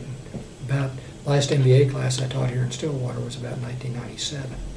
So the thing that I've done, which is not like going into the classroom cold, I had been teaching in Tulsa every year 1 class, but I've also continued to work with with the business community, with my contacts in Chicago, and teaching and working with institutional investors and doing seminars for them and so forth and so on.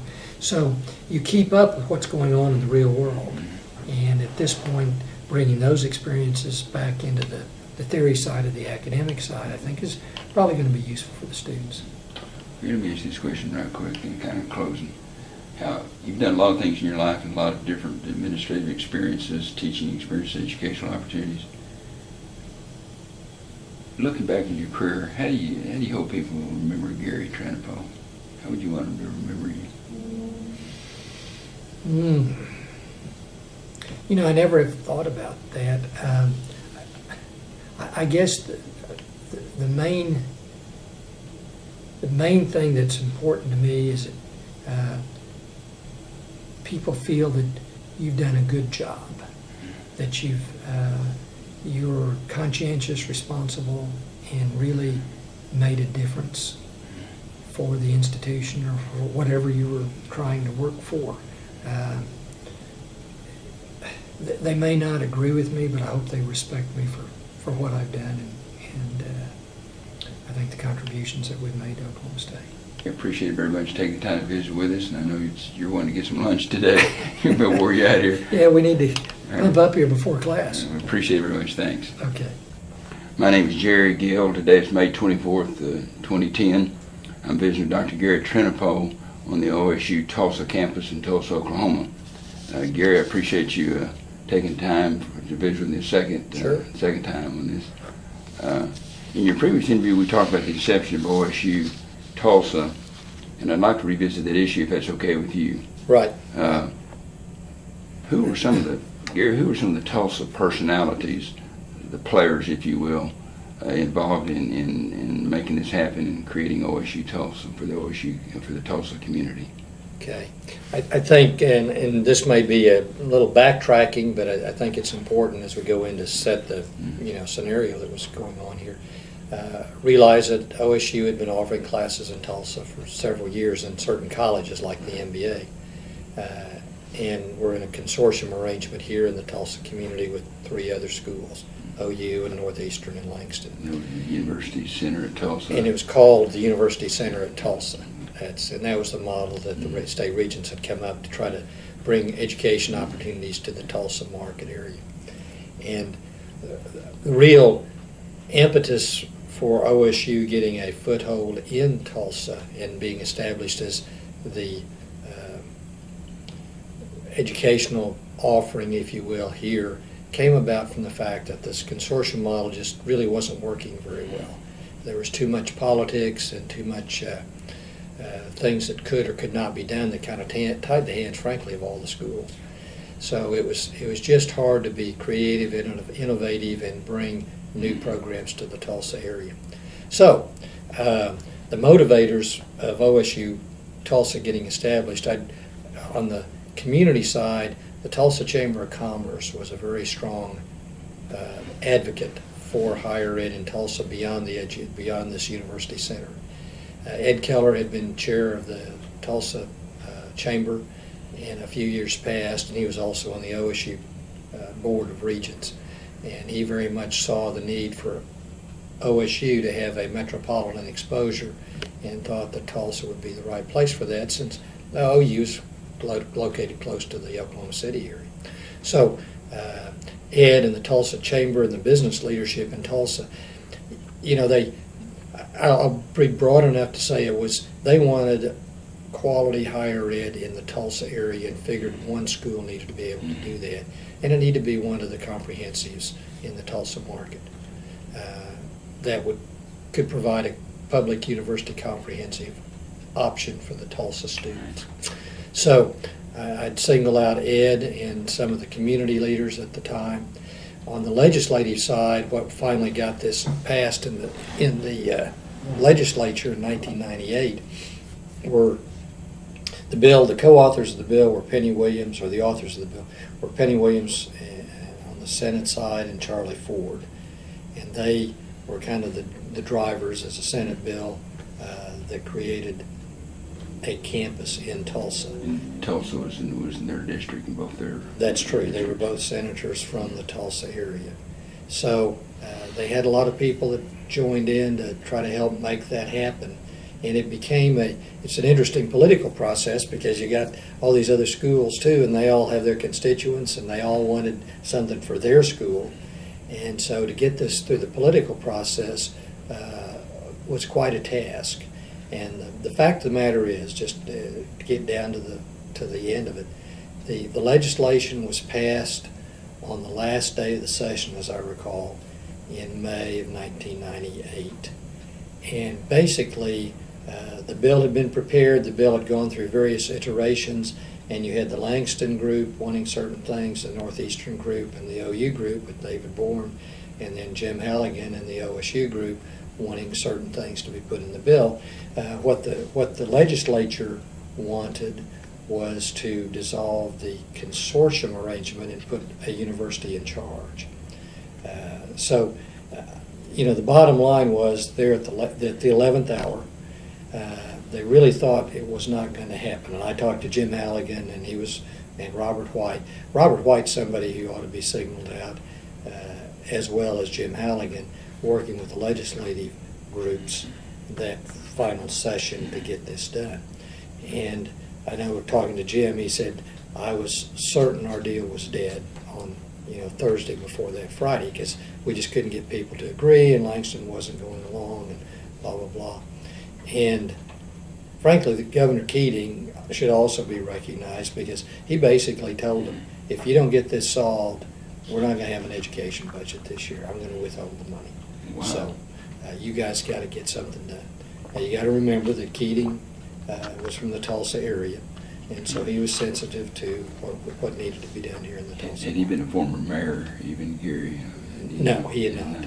No, that was Roger Randall, who was the UCT president, if you will, was the former mayor and Senate pro tem of the Oklahoma Senate, who was then running the consortium here in Tulsa.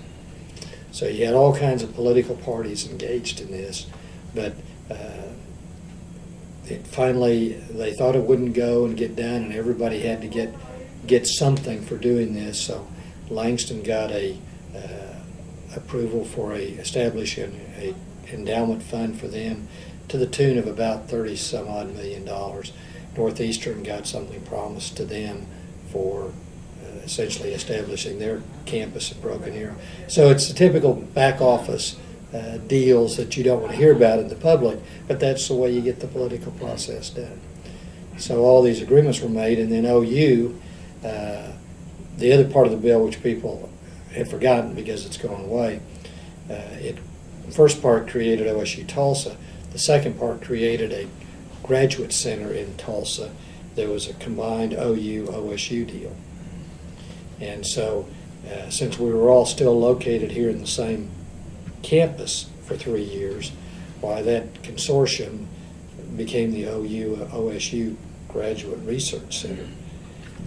And they hired a director, and Ken Lackey, who was the president of OU that Bourne hired, Ken had been Keating's chief of staff and was a former business guy, and I'd give Ken high marks too. He was really good to work with, and he and I both saw things very similarly about the need to get resolution and get things working in Tulsa.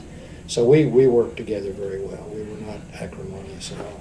As I recall, you know, to left there literally in like 30 minutes before the legislature was to adjourn, sign it, die, it passed. And I'm not exaggerating that. I mean, it was about just like that, and I think they looked up to one of the legends that I heard was that somebody looked up in the gallery and Ernie Holloway gave a thumbs up that he was satisfied, so that his constituent group knew that, okay, we'll vote and pass this thing.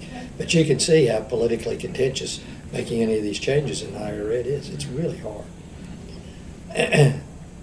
So anyway, it got done, and that was in '98, and so it established OSU-Tulsa would start operating in January of '99, and that's when the process started to develop a plan and develop ideas on what should happen here in Tulsa. Gary, what were the key community and corporate education relationships that had to be forged to make this work? Well, there were a lot of, I think one of the key community deals was making sure the Tulsa Community College understood what was going on, and that was part of the legislation. They made sure that there was wording in there that all the schools in Tulsa could only offer junior and senior and graduate programs, so that wouldn't detract from the Tulsa Community College relationship. Were there some corporate relationships that were important in making this work? Well, you know, I think the only thing corporate is really what we tried to deal with was with the chamber and the large corporate environment like Williams and some of the major banks and the accounting firms, so that they understood, you know, what was going on. But in terms of just direct support, not really from the corporate side that I can think of, other than the fact that their corporate leadership was providing leadership for the chamber. You mentioned the chamber previously in our interview, and then again today. How's that relationship? Is that still a good solid relationship here, and the other relationships that you forged early on, we're still maintaining those, and how are they working out? You know, I think a lot of things are still going forward and working well. The chamber, when I came over here, I got asked to serve on the chamber board of directors, and so that helped. So you got to know all the players, and they had monthly meetings, and you just that helped us get that relationship going. And I should single out Susan Harris at the chamber. She was on the education subcommittee of the chamber, and she was a great supporter to make sure on the business side that there was dialogue and meetings and all these things taking place on the to make these things happen. The Tulsa World was another community spokesperson, and they had been very supportive. Ken Neal, who was the editor of the editorial page, he was very supportive of, you know, getting something to happen over here. None of these folks were OSU graduates. They had no vested interest in seeing that OSU got a deal. What they were interested in is that Tulsa got educational opportunities. And so we tried to be very accommodating to do what needed to be done here. And do you think we've successfully maintained those relationships over the past 10, 11 years? You know, I think we have. There's been changes that have occurred in the chamber, obviously. Jay, hate to get old, I forget these names. I'll remember. Jay is who was the chamber president, who I knew when he first came here, and we had a very good relationship. Mike Neal is currently the chamber CEO, and we have a good relationship with him. I think the chamber really understands the need for higher ed to succeed in Tulsa, and we work hard to work with them on those sorts of things. You mentioned in a previous conversation that an early marketing goal and slogan, if you will, for OSU-Tulsa was, as we alluded to earlier today, 20,000 in 2020. Right. But the current enrollment is what, just under 3,000? It's about, yeah, it's under 3,000. Right at 3,000. Right. Can you discuss what reaching that 20,000 goal is contingent on? Sure. And part of there's a lot of marketing and all this stuff. This was 1999 when Jim Halligan and the marketing folks in Stillwater came up with the idea. It's 2,000 is the year, so let's have 20,000 students by the year 2020. That's an alliteration to it that people like. So the signal it sent, here's why it was important. The signal it sent to the Tulsa community and to the chamber and to the newspaper and to the outside groups that wanted education opportunities was that OSU was here to stay in Tulsa. And we had some dramatic goals on how we wanted to serve the community. There was still an undercurrent over the first 5 to 10 years, basically, that, well, OSU is not serious. They really don't want to commit to Tulsa. They're willing to be here, but they don't want to do anything here. So there was still there were a group of people that would suggest that they're not serious. And so we sent the signal to them very early that we are serious and we are here to stay. So I think that was the importance of sending that marketing message. To get to the 20,000, various things would have had to fall in place to get to 20,000 students. We would have had a merger, if you will, with Tulsa Community College. They have 20,000 students and teach the first 2 years. So we could have very easily picked up another 10,000 students if we'd have had a merger with Tulsa Community College. Because as you know, that's where the big growth numbers are at the first 2 year level. And whether that happens or not going forward, we've worked out various relationships with TCC, but they continue to maintain. A lot of the stuff that they do is not related per se to 4-year or college degree programs. They do continuing education, professional education, and other things. So, it's not that all of their students are going to be interested in or capable of having a 4-year degree from OSU. So that isn't in the plans at all. Gary, can I ask, kind of probe a little bit? So you're anticipating taking their program for those that were interested in starting a 2-year program and moving towards a 4-year degree program. Is that the part you're talking about, maybe merging? Right. If you would, and we've had various discussions with them and with our people too, about how you would, and there's 1 or 2 examples around the country where basically you've got a partnership with the community college and a major 4-year or graduate comprehensive university, so that those students become part of they're streamed into the higher ed academic programs, and we make sure that they take the right courses in the first 2 years to seamlessly move into the last 2 and get their degree. So we have done most of those things. Other schools say that they have, but they really haven't like we have. We had meetings very frequently early on with the Tulsa Community College administration and staff, so that basically a student, we've done everything except have an official merger, if you will. So all of their students, we have advisors on some of their campuses that have high demand for going into OSU programs. We've merged, if you will, the scholarship side, so that's one hang-up where a student is getting scholarship support but taking classes at 2 places. You have to be able to accommodate that.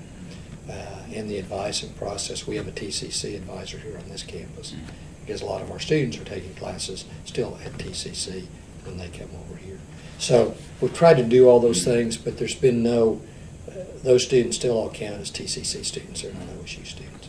Is OSU-Tulsa teaching any of the, rephrase it, is TCC teaching any of their classes on the OSU-Tulsa campus? They are doing some. I've been trying to motivate more of that, but people have to understand that it has to make sense. A student is not going to come over here to take one class and then go back to TCC. Right now, they were looking at having some capacity issues a year or two ago, so they were very motivated to do programs. And for example, if you would offer the business major prerequisites, which is a large major that we have here at the undergraduate level, if you would offer those prerequisites here, like on Tuesday and Thursday morning, so a student could come over and take 2 or 3 classes, that makes sense. You can't teach, business calculus over here or elementary accounting over here and only teach one class. That makes a student go back and forth, and they can do the same thing without having to go back and forth at one of their campuses. So we've done some of that, but it's just, it's still working together. And the other side of that is TCC, they dance with all the folks at the dance, so they have to be ecumenical to Northeastern, to Langston, to OU, so they are sensitive to being too much in bed with one of the providers. So the perception is there's a good working relationship between TCC and OSU-Tulsa. Right. How would you characterize that relationship? Is it still continuing? It's still going to, Howard Barnett, who took my job, his wife Billy is the president of the Tulsa Community College Foundation this past year. And he's been very active in working with Tulsa Community College. So I think there's a natural relationship there, and that will continue. Do you see that relationship being ever sort of like the NOC presence on the OSU campus in Stillwater? It's hard to say. I don't, because it's the reverse in terms of size. At the comprehensives, they have a large comprehensive like OSU, and then you're offering a small offering with the community college to allow the students to cycle back and forth. Here we have a large community college with a small comprehensive presence, so it doesn't work in quite the same way. So it's just the politics of the situation, and if it works for the students' benefit, then I think that's where we're best off for. Let me go back and answer one of the other parts of that question about getting to 20,000 students. The other thing that we have to get beyond is this legal situation regarding the Langston. I want to ask you about that. Right. Let me lead in. Okay. Let me lead into that. Okay. My perception. Okay. The relationship with Langston has been somewhat problematic, and some would even suggest contentious at times. With that out in mind, can you provide the background on that court mandate for Langston's presence in Tulsa and how that's affected the region's policy on higher education course offerings in Tulsa? Sure. And you will probably get different perspectives on this depending on who you talk to, because there's still a lot of it that seems to be a bit murky. But the issue is in early 1980s, the state of Oklahoma, through the state regions, entered into a letter agreement with the Office of Civil Rights out of Dallas that related to settling discrimination issues in higher ed in Oklahoma. Now, to set the context, people need to understand that in about most of the southern states that had an historically black college and other colleges, that there certainly were issues of discrimination and other things that should not have been done to try to keep the segregated student bodies. And if you look across Mississippi, for example, Alabama, Maryland, even Florida, Texas with Prairie View, had historically black colleges, and they had tried to promote, if you will, segregation by maintaining two sets of colleges. The interesting thing in Oklahoma, when this discussion came up, Oklahoma had made some very positive, good moves starting in the 70s, frankly, to desegregate. And in the 60s, I mean, when you were here in college at OSU, it was starting in Oklahoma to desegregate the colleges. What was interesting is that by the 1980s, the most segregated school in Oklahoma was Langston, the historically black school. And so the issue, you know, was how do you address segregation? I've got a historically black college that's, you know, 99% black, and I've got segregation occurring, or desegregation occurring in the other colleges. Bottom line, what they ended up doing, there was never a court issue, as there were in many of the other states, that prevented various things from happening until the states righted the wrongs, if you will, with the historically black colleges.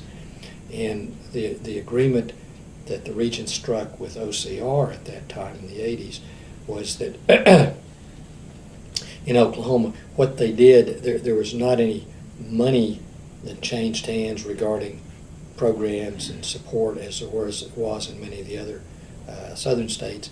The agreement was that Langston, in order to desegregate Langston, frankly, and create a level playing field in the state for all the colleges, Langston was given a monopoly on higher ed in the Tulsa market. And you've got to realize that in 1982, in the early 80s, there was no higher ed in Tulsa other than the University of Tulsa. And so what was happening was that, I'll say it's fairly easy, but if you were giving somebody priority programs in Tulsa, there wasn't any competition anyway. OSU was frankly bursting at the seams in Stillwater and didn't have the resources to provide programs, very many programs in Tulsa. And the other schools, I mean, were kind of far away, it just didn't make any sense. So it was, I'll say it's fairly easy, but you could give Langston a mission to serve higher ed in the Tulsa market at that time. So they structured about 14 degree programs that Langston could offer that nobody else could. And the problem for us now in the 2000s is that those were the heart of a university offering. They were, you know, psychology, sociology, business, accounting, management, a variety of popular degree programs that people would seek. And that's why you didn't get the growth, and that's why the consortium, frankly, didn't work real well either, was it was hard to expand undergraduate degrees with the other schools in the consortium because Langston had the monopoly on those programs. Gary, didn't that cut both ways? Just asking from your opinion, is Langston currently, has it been in the last, say, 10 years or so, positioned to really, one, fulfill all the needs, and to have the resources and staff for all those degree programs to really offer the breadth and depth they wanted? And I guess two-part question, is Tulsans wanting, I'll say this right way, are they seeking a degree more from Langston, or would they prefer a degree from a major, you know, comprehensive university, Sure. Oklahoma State University? Sure. I think, again, putting that in perspective and to understand how that education, how I think the education market works. I thought that it was, and still do, that as they did in many of these states, they restricted degree offerings by the majority schools. And that's the same thing they did in Tennessee and Nashville, for example. The University of Tennessee couldn't offer degree programs that the historically black school in Nashville could offer. The same was true in Florida with Florida A&M and Florida State.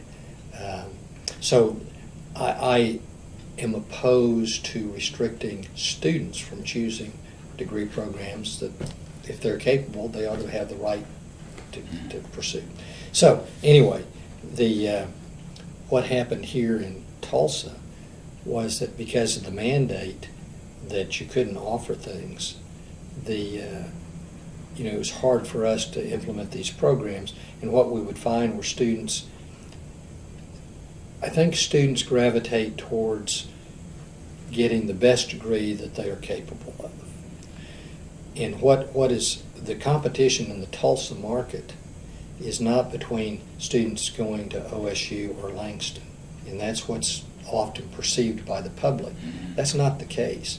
The students who can get an OSU degree that are willing to take the set of prerequisite classes, you know, they have to take the math, they have to take the college algebra, they have to take the English. Intermediate accounting. Intermediate accounting. They don't have to do that in the other, like in the regional schools. Their course requirements are not as severe. And so what is happening and happened in the Tulsa market is that the students who would go to, they would choose not to go to OSU, they could go to Langston or they could go to Northeastern, because those were regional colleges with the similar requirements. So what happened was we would often get characterized as trying to take students away from Langston if we'd offer accounting. But what was happening is Northeastern, when their campus was established in Broken Arrow, said, well, we're not in the Tulsa County, so this doesn't apply, this restriction doesn't apply. So they've actually expanded degree programs out in Broken Arrow and are offering things that we are not allowed to offer here. Would you suggest that maybe they're more, in some areas like that, more in competition with Langston than OSU is? Oh, certainly they are. And that's what, I mean, students are going to, you know, if Harvard were here offering programs and people could get a degree from Harvard, they'd say, hey, I want to go there. That's great. But number one, it's very expensive. And number two, people may or may not be able to do that. But they're not here. Right. So, you know, if a student is really interested in where can I create the best opportunity for myself with a degree that has an international reputation, they'll choose to go to OSU. Gary, you alluded to this earlier, but I want to emphasize it. You suggested that one of the concerns is limiting people's choice of which courses and which degrees they want to pursue. That seems a little unjust, a little arbitrary. Right. What is that perception in Tulsa of some of the people? You know, I think number one, a lot of people in Tulsa don't understand that exists. Unless they have somebody in the education process that wants to come and get a degree here, and we have to tell them we don't offer all those courses right now, or we're not offering that degree program. They don't understand it. I think the average person in the Tulsa market doesn't really understand these constraints that we have on us. Particularly if they're working in business, come out and get a second degree, they're used to, you know, open competition in the marketplace. Yeah. And what's really frustrating, like in accounting, if we can't teach accounting over here, you know, OSU has a very strong accounting program, and to deny the students from having the option to get that program, that just doesn't seem right to me. Well, you alluded a little bit. Let me back up and ask this question first. Going forward, Gary, do you see any? In a previous conversation, you had indicated that we came close to a compromise, kind of make this thing work better. Could you perhaps talk about that a little bit, and then express your feelings about what might be done going forward, or what you see happening? Now, I'm glad you brought that up, because that was part of the rest of that discussion. Ernie Holloway had been president of Langston University for about 20 some odd years, and he retired, I want to say 4 or 5 years ago. And a new president was brought in place, and I think what she has indicated as her mission in Tulsa, in the Tulsa market, and where Langston really fits in best, is trying to attract students, first generation college students, giving them an opportunity to get a college degree. It goes back to one of your earlier questions. If you've got two schools that are offering exactly the same thing and are trying to serve exactly the same market, why are we doing that? You know, so what is refreshing that Dr. Hazelbert has talked about is trying to serve a little different. She said, well, we are attracting a different student than what you are attracting. And that goes back to my earlier comment. I think the students, they'll select what they can do and want to do in terms of their career choice. So she serves her market, sees her market a little different than what the previous administration, I think, saw. And in that case, I think everybody can work together in the Tulsa market to try to serve different segments of the community. But it begs a question with Langston and Northeastern about, they do different things better, so, maybe there's a reason for those too. Gary, what about, you suggested that there's a compromise nearly reached. Can you talk a little bit about that? I was not in on all the details, as nobody was really, because they were trying to get this done with the governor's office, the Office of Civil Rights, and the state regents this past year, this past academic year, and apparently it all fell apart at the end. But the deal would basically provide additional funding and program support for Langston and Tulsa, and allow us to expand our degree offerings. So, where do you think that fell apart? Who was the parties that disagreed? I can't speak to that because I don't know. I know the governor's office, in talking with some folks there, were very interested in trying to get something done and making it happen. And I think the state regents were interested in getting it done too. I know the one area that seemed to be a difficulty was the Office of Civil Rights out of Dallas being willing to say, okay, let's reach a deal here. Because, we need to get something done to serve the Tulsa market better than what we can.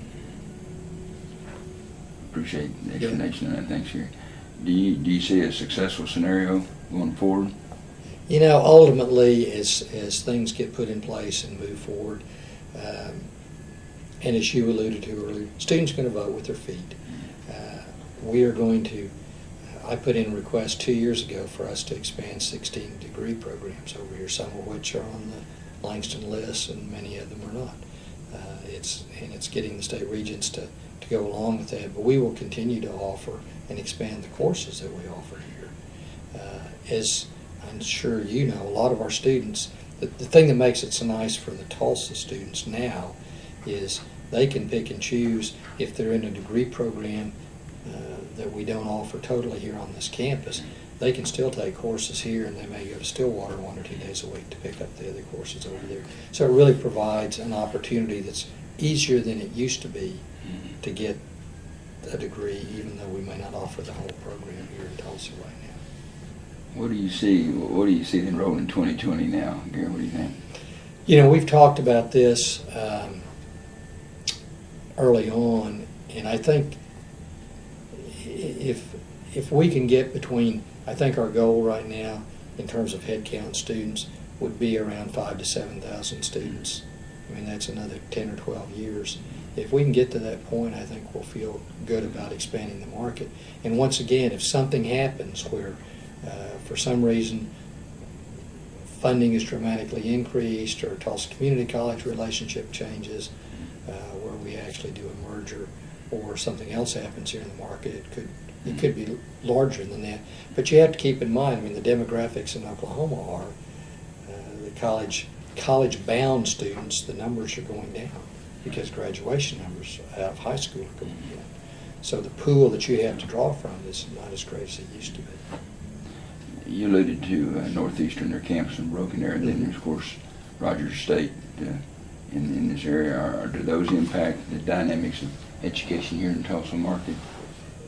They impact it. I mean, if you look at the Broken Arrow campus where Northeastern is, it's kind of located in the heart of the bedroom community of the Tulsa area.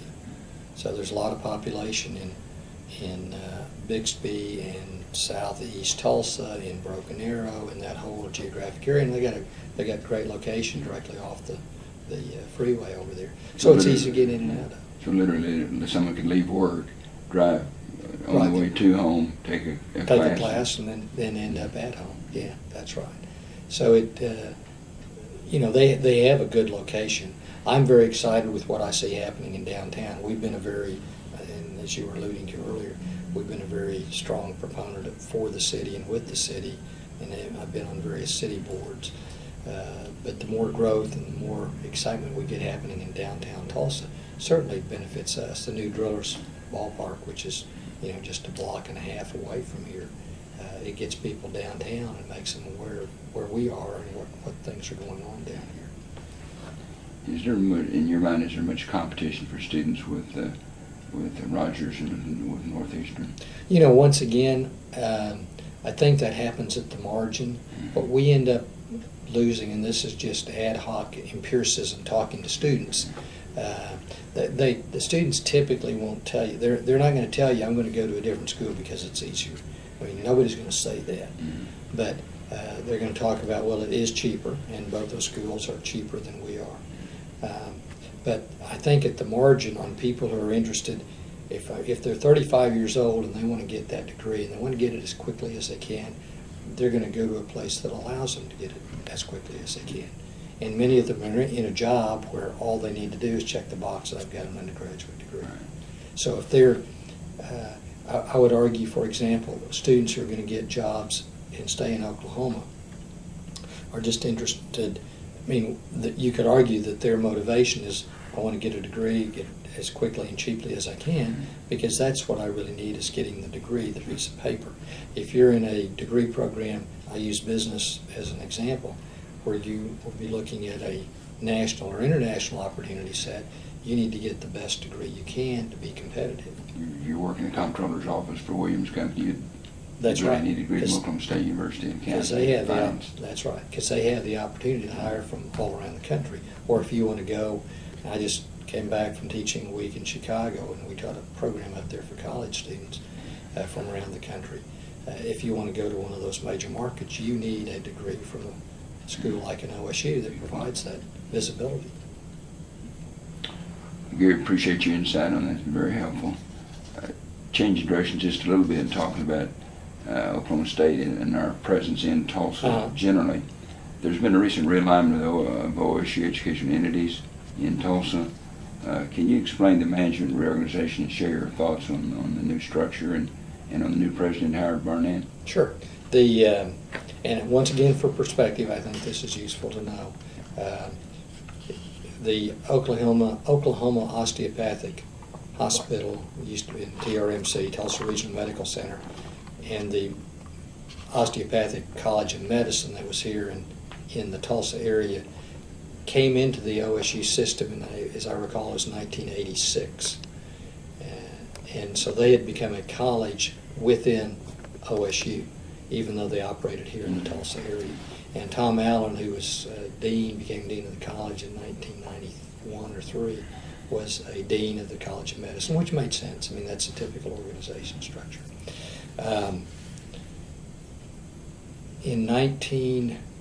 Tom retired and stepped out of that job about 1999-2000. And so they went on a search to hire a replacement. And that was shortly after we had come over here and established OSU-Tulsa. So there was issue about what that organizational relationship should or going forward should be. And they hired John Fernandez to come in as the dean, but this was under David Schmidley's period as president of OSU. He also gave him the title as president of the College of Medicine instead of dean, so that changes the dynamics. And I think it confused people in Tulsa about who was really in charge of what, because for the outside person it's hard to know that. Before Tom Allen stepped down, we had gone through a reorganization here in Tulsa with the back office functions for the colleges. So basically we were able to save over $1 million of the medical school's budget by joining forces so that they didn't have to have accounting, payroll, personnel, all those staff functions providing support just to them. We actually merged with the OSU-Tulsa support, so we were able to reduce headcount and put more money into their academic programs for them, and cost share in terms of the staffing here in Tulsa. So what the arrangement was created then, and still is in existence today, in terms of the non-academic support services, that basically is jointly run and jointly staffed, although most of the people are located on the OSU-Tulsa campus, but it supports both entities. On the academic side, they still report to the provost and report as a College of Medicine, and their academic programs report on the academic side through the provost office. So Howard Barnett was hired to replace me back in October, and he was on the kind of divergent, but a couple of years prior to that, the legislature set up a trust authority for the hospital here in Tulsa that was the teaching hospital for the OSU College of Medicine.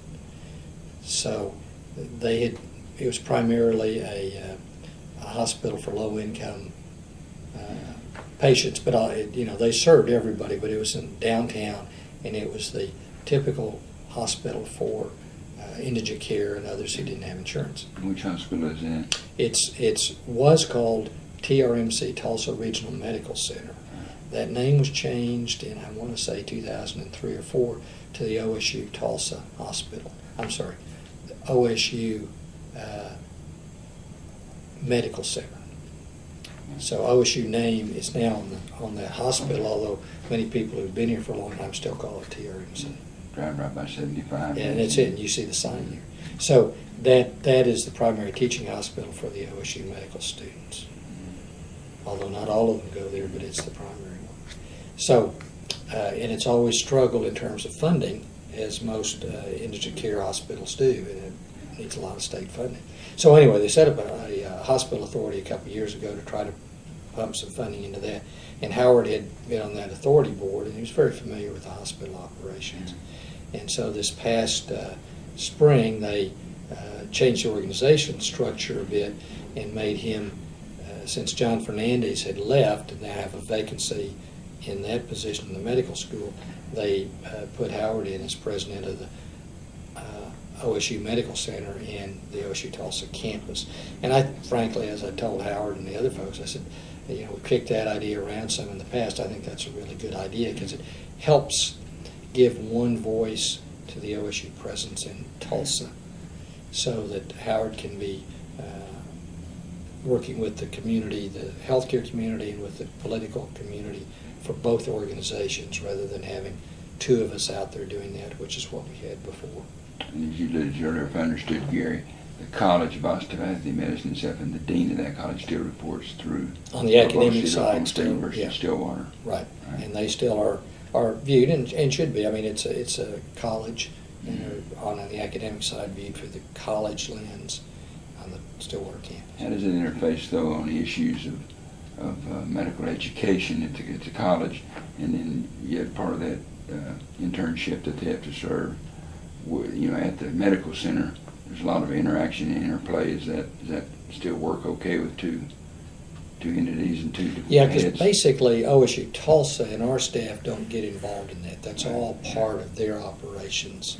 So, that seems to work well. I don't know, they have a search going on right now for somebody to replace John Fernandez as the dean or whatever title they come up with for the medical school. And what their objective is to hire somebody who has the academic credentials in that area to be the leader of the academic programs and provide, the academic relationships that are needed. And Howard would provide the outside, the external and political relationships. Within the teaching hospital? That was the point I was trying to get at. I guess the question that I think one would naturally ask is, well, yes, but you've got students in there, interns, graduate, you're doing educational, if you will, clinical work in the hospital, and you got someone else over that hospital, but you're suggesting that Howard primarily has more administrative responsibility, financial responsibility for the operation of the hospital, not the Howard doesn't really run the hospital. The academic side is still handled, and the internships you're talking about, those relationships are still handled with the academic staff at the medical school here in town.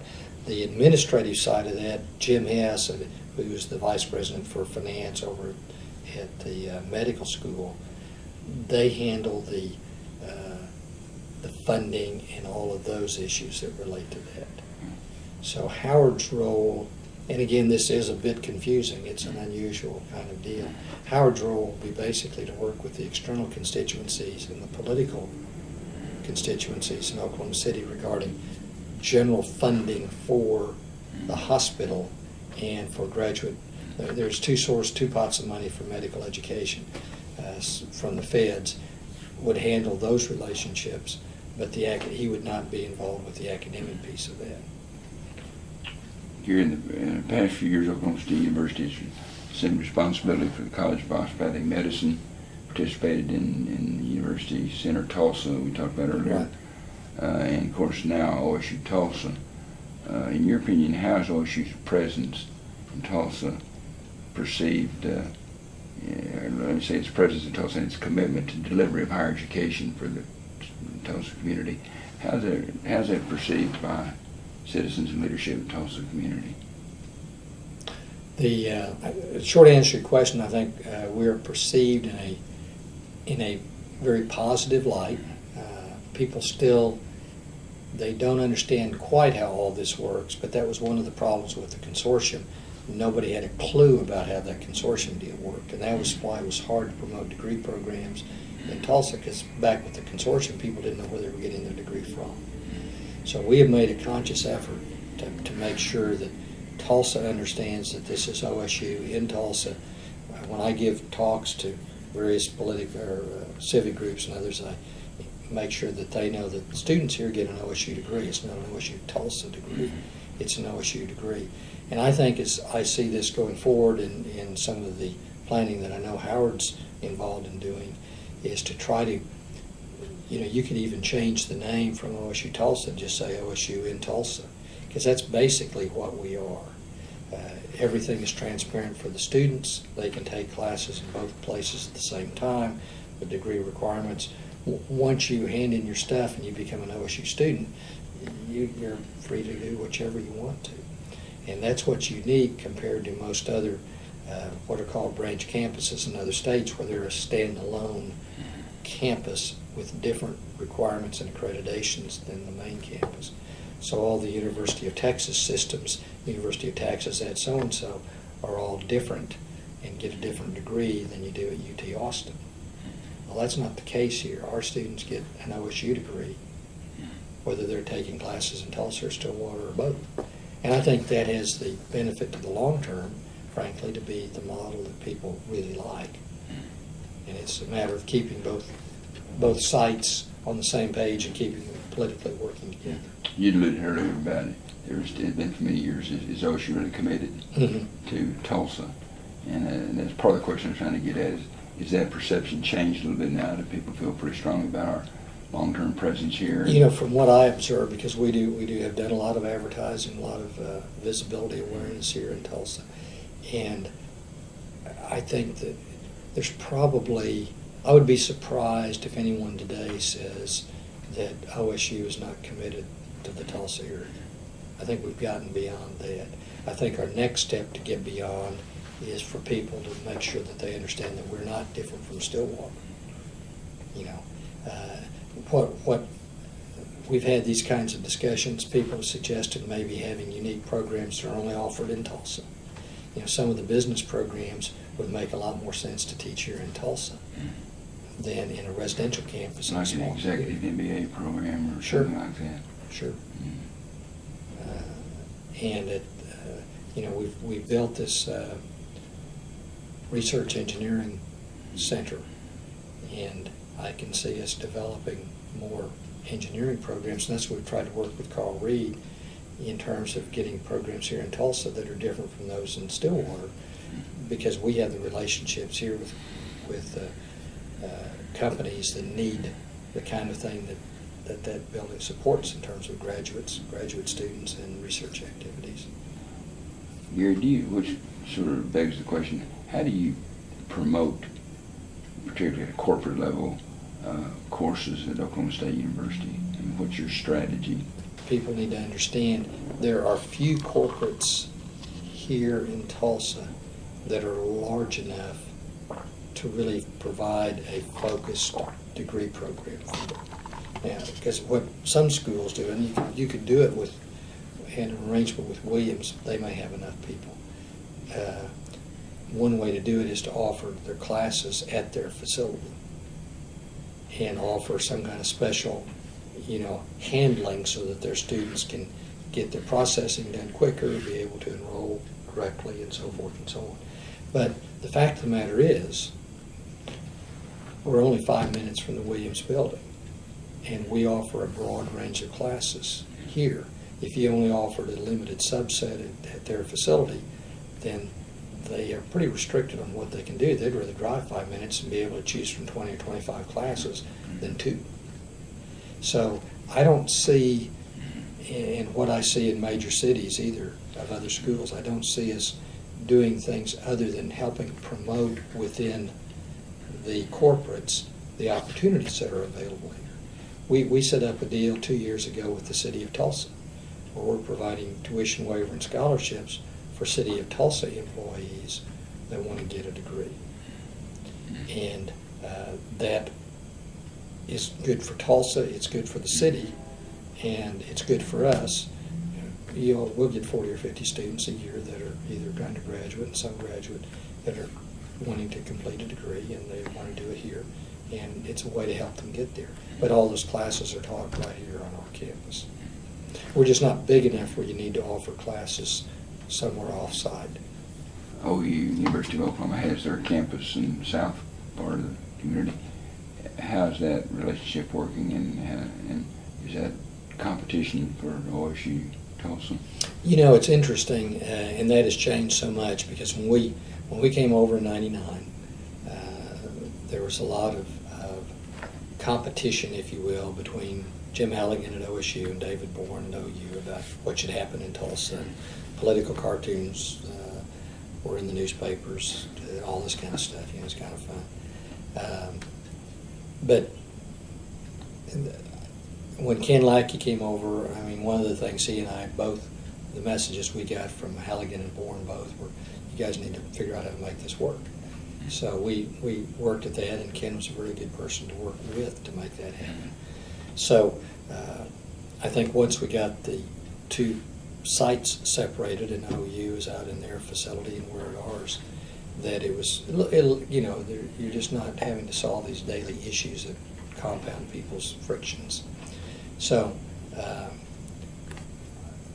once they went through 2 presidents, Ken Levitt replaced Ken Lackey, and Jerry Clancy was hired, I think 7 years ago, to run the OU-Tulsa campus. Jerry was different in that he's a medical doctor, so his focus and expertise and interest really is more on the medical side of what they do rather than on the academic, the non-medical degree programs. So it has been interesting, as what I've seen evolve over the last 4 or 5 years, is I see much less visibility in those programs from OU and much less, if you will, political competition for undergraduate non-medical. They're not even, OU is actually, according to legislation, not supposed to be teaching undergraduate programs other than the few legacy ones that they had when we came over here.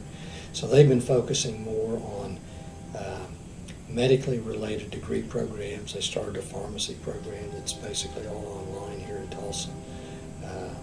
And they've got a master's in public health.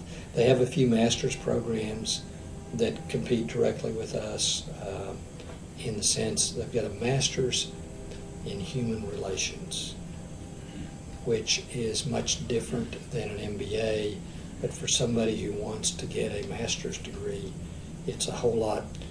The requirements are, I'll use the word easier, that probably people wouldn't like me to use that word, but you have a lot wider choice of classes you can take and what you can put together and package to get that degree. So if you want to work in the social sciences area or social services area, other things where you don't have to take accounting and finance and management science courses, then that's an option. So some people choose that and get a master's degree rather than going through the MBA program. Could we say a less rigorous degree program? Well, we might be able to say that, but it's. It sounds better than easier, right? Yeah, it does. Less rigorous. I know. Gary, any final thoughts on the future of OSU-Tulsa? and OSU's educational presence in Tulsa? You know, it's going to be interesting to see if you try to fast forward to 2020 or 2030, how we're going to be positioned and what's going to be happening in the Tulsa market. We've got to get beyond the issue about who can teach what in Tulsa. We've got to let the schools offer degree programs that the community wants and that students here in Tulsa want. So I think that's a key. Another key is the relationship with OSU and Stillwater to make sure that, you know, when we came over here in '99, people weren't sure what we were going to do, you know, and saying that, well, and they're trying to move the Stillwater campus to Tulsa and all this kind of stuff. And that's not going to happen either. We have a clientele to serve that can be served here in an urban environment, and the residential environment that Stillwater offers is different. And I think the fact that we've got both of these and you can do it seamlessly, it's going to be advantageous to people going forward. So keeping Tulsa and Stillwater together and how we work academically together to offer programs so that everybody understands this is all OSU. This is not in competition, but we're all on the same team and we're all trying to move OSU opportunities forward. I think that's going to be important. And you know, the final thing that people just aren't aware of or think there's a pot of money that's funding this growth, there's not. As you and I both know, I mean, the legislature every year is trying to figure out how do we get some money to make something happen. So the only way you can build new buildings or expand your physical facilities is to get some kind of state or external sources that are going to provide funding for that, as we did for the engineering building about 10 years ago. So it's, you know, I see us in a relatively slow growth opportunity set right now. And if we have the opportunities to offer the degree programs that the students want, that's really where our growth is going to have to come from. Appreciate it, Gary. Thanks.